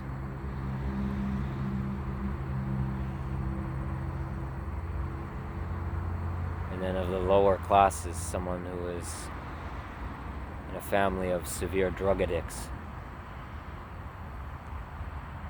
who lash out in anger at the parents towards the infant child, using whatever they can find as a friggin' weapon. It's not their fist, it's their belt, or it's their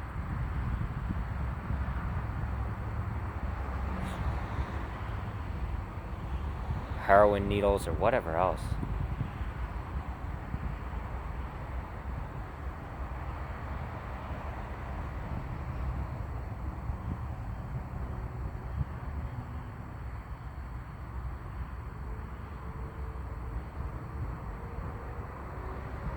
And for me to have my understandings of human nature, how we are pro-social beings, to long for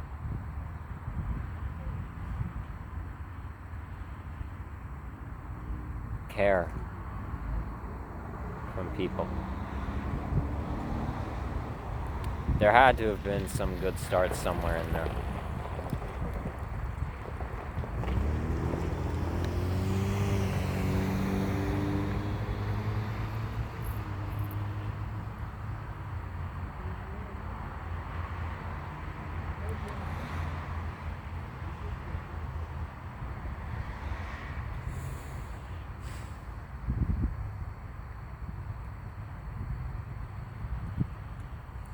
I really do, though, just wish that I could find someone who I would either choose to stay with, or maybe if they came along with me on my travels, not in the sense of just abiding by what I desire, my compromising to them, but of their choice. Just someone, or long distance. Which, by the way, here's another thing. People say that you can't have well enough long distance relationships. Bullshit. Bullshit. All my lasting relations to this point have been long distance. You people just don't know how to have them healthily. My healed relationship with my parents, that happened long distance. I have not seen my parents in person since I left the city of Toronto. I haven't. It's all been long distance. Bull fucking shit that you can't. You people just are so unintelligent that you don't know how to function with other human beings. So you look for easy solutions to your socialization problems. It's because I know that the long distance is just a barrier, and the device I'm using to keep that long distance relationship is a tool. It's not the bloody connection. It's not the emotional connection. It's not the validity behind the relationship. If you can't function in a long distance relationship, or if you're so petty as to be in a relationship and say, yeah, but if we had to move long distance, I'd break up.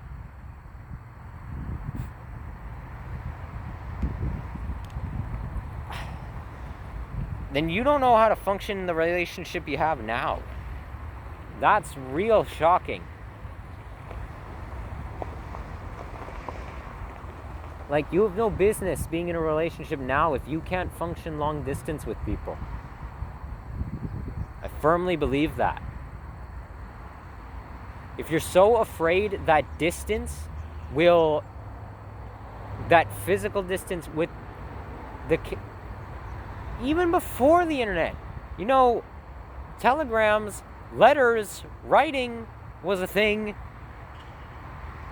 And people kept in contact and stuck through relations and kept good connection as well as they could have through this pre-digitized connection.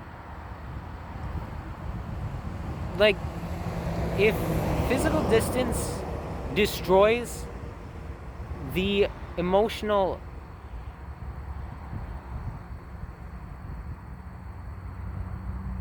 strength of the people you deem as being worthy for your attraction to, your relationship wasn't strong to begin with.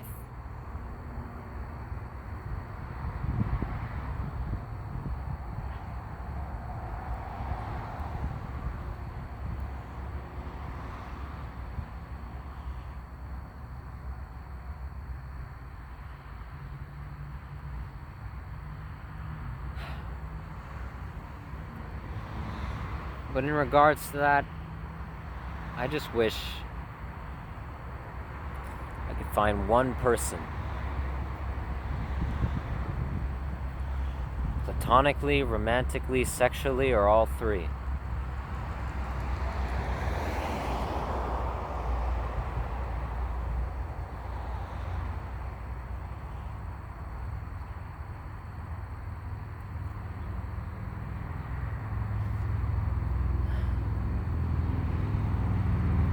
I could spend the rest of my days with. That we understand each other consciously enough to where we never lose intrigue.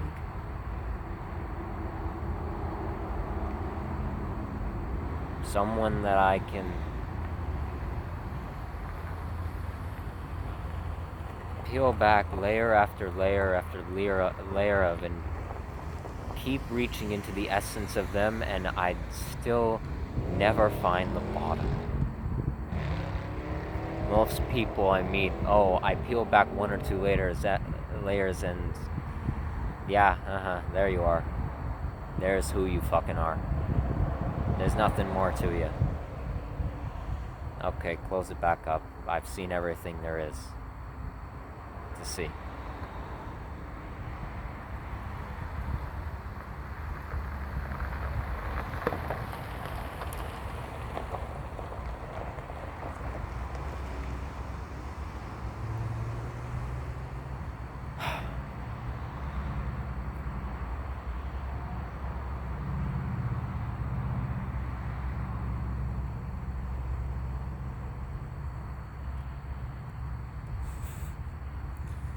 But, as I said, here's to being a rarity.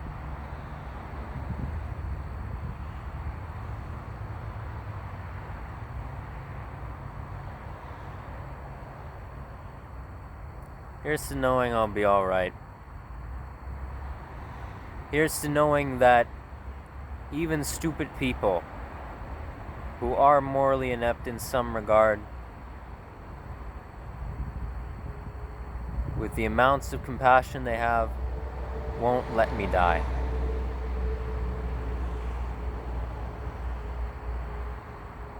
Encountered it too many times, and all coming at the right time,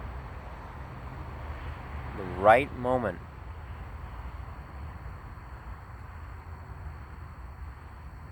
For it not to be true.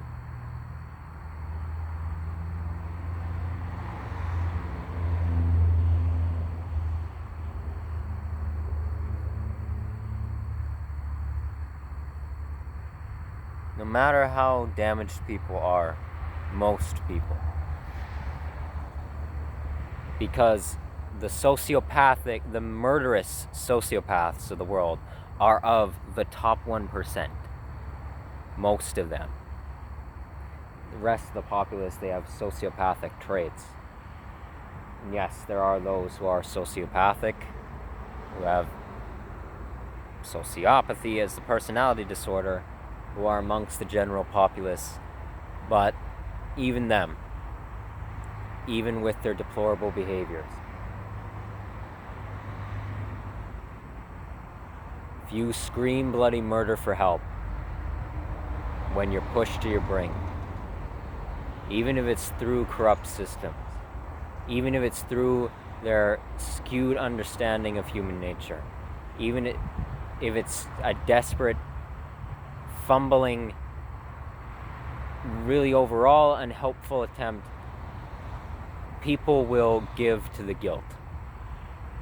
And they will try to help.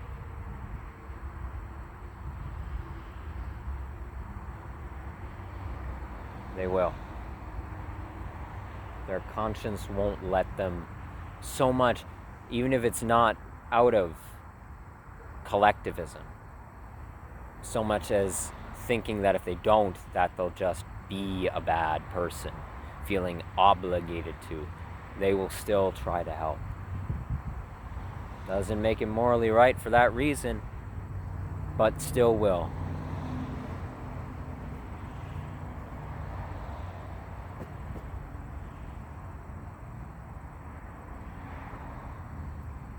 Globalized social paranoia is a heck of a thing. Too many fucking people are afraid of one another. Too many demographics are so petrified of encountering another when they do so on a daily basis without even knowing it in the slightest of ways. And even though they dehumanize one another, they're not in that moment tearing each other's throats out.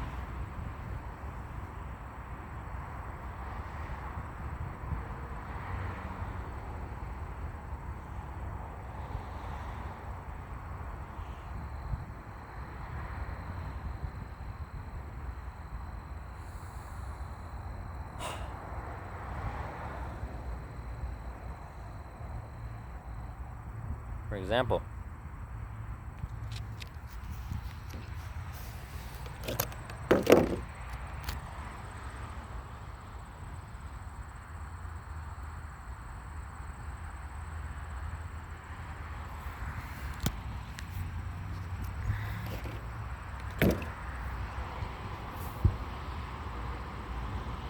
all this food. Food Drive gave it to me for free. And they specifically asked, what do you have to be able to store it? A fridge? Just a bag? Anything? What kind of food so that it stays fresh enough? Doesn't spoil. Even with most of it, yes, being poorly produced, artificial growth hormone infused, flavonoid infused, sugar solution or salt solution infused, corporate crap. Well, my immune system is strong enough to be able to adapt to it and find whatever nutrients it can in it and use them for fuel.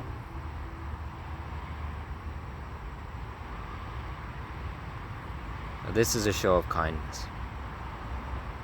One bit of it.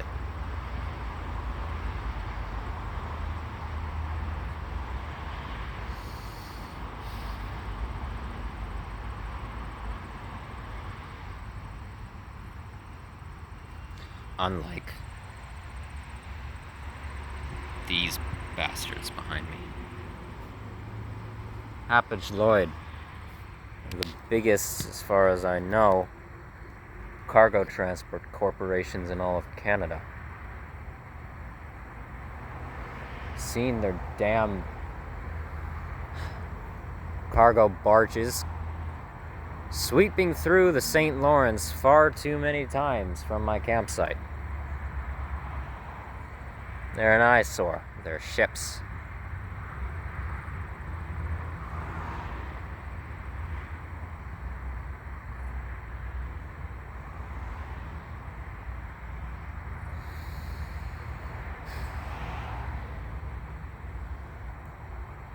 As well as that, it's a nice day. Nice enough. Bit of a heat wave, but now it's getting cooler.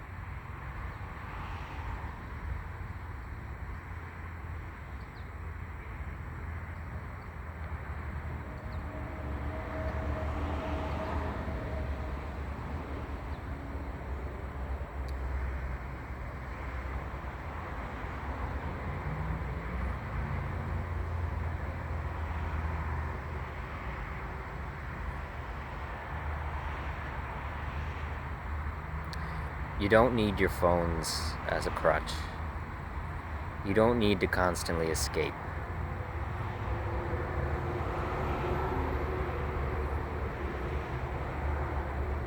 You don't need your childhood that was full of lies.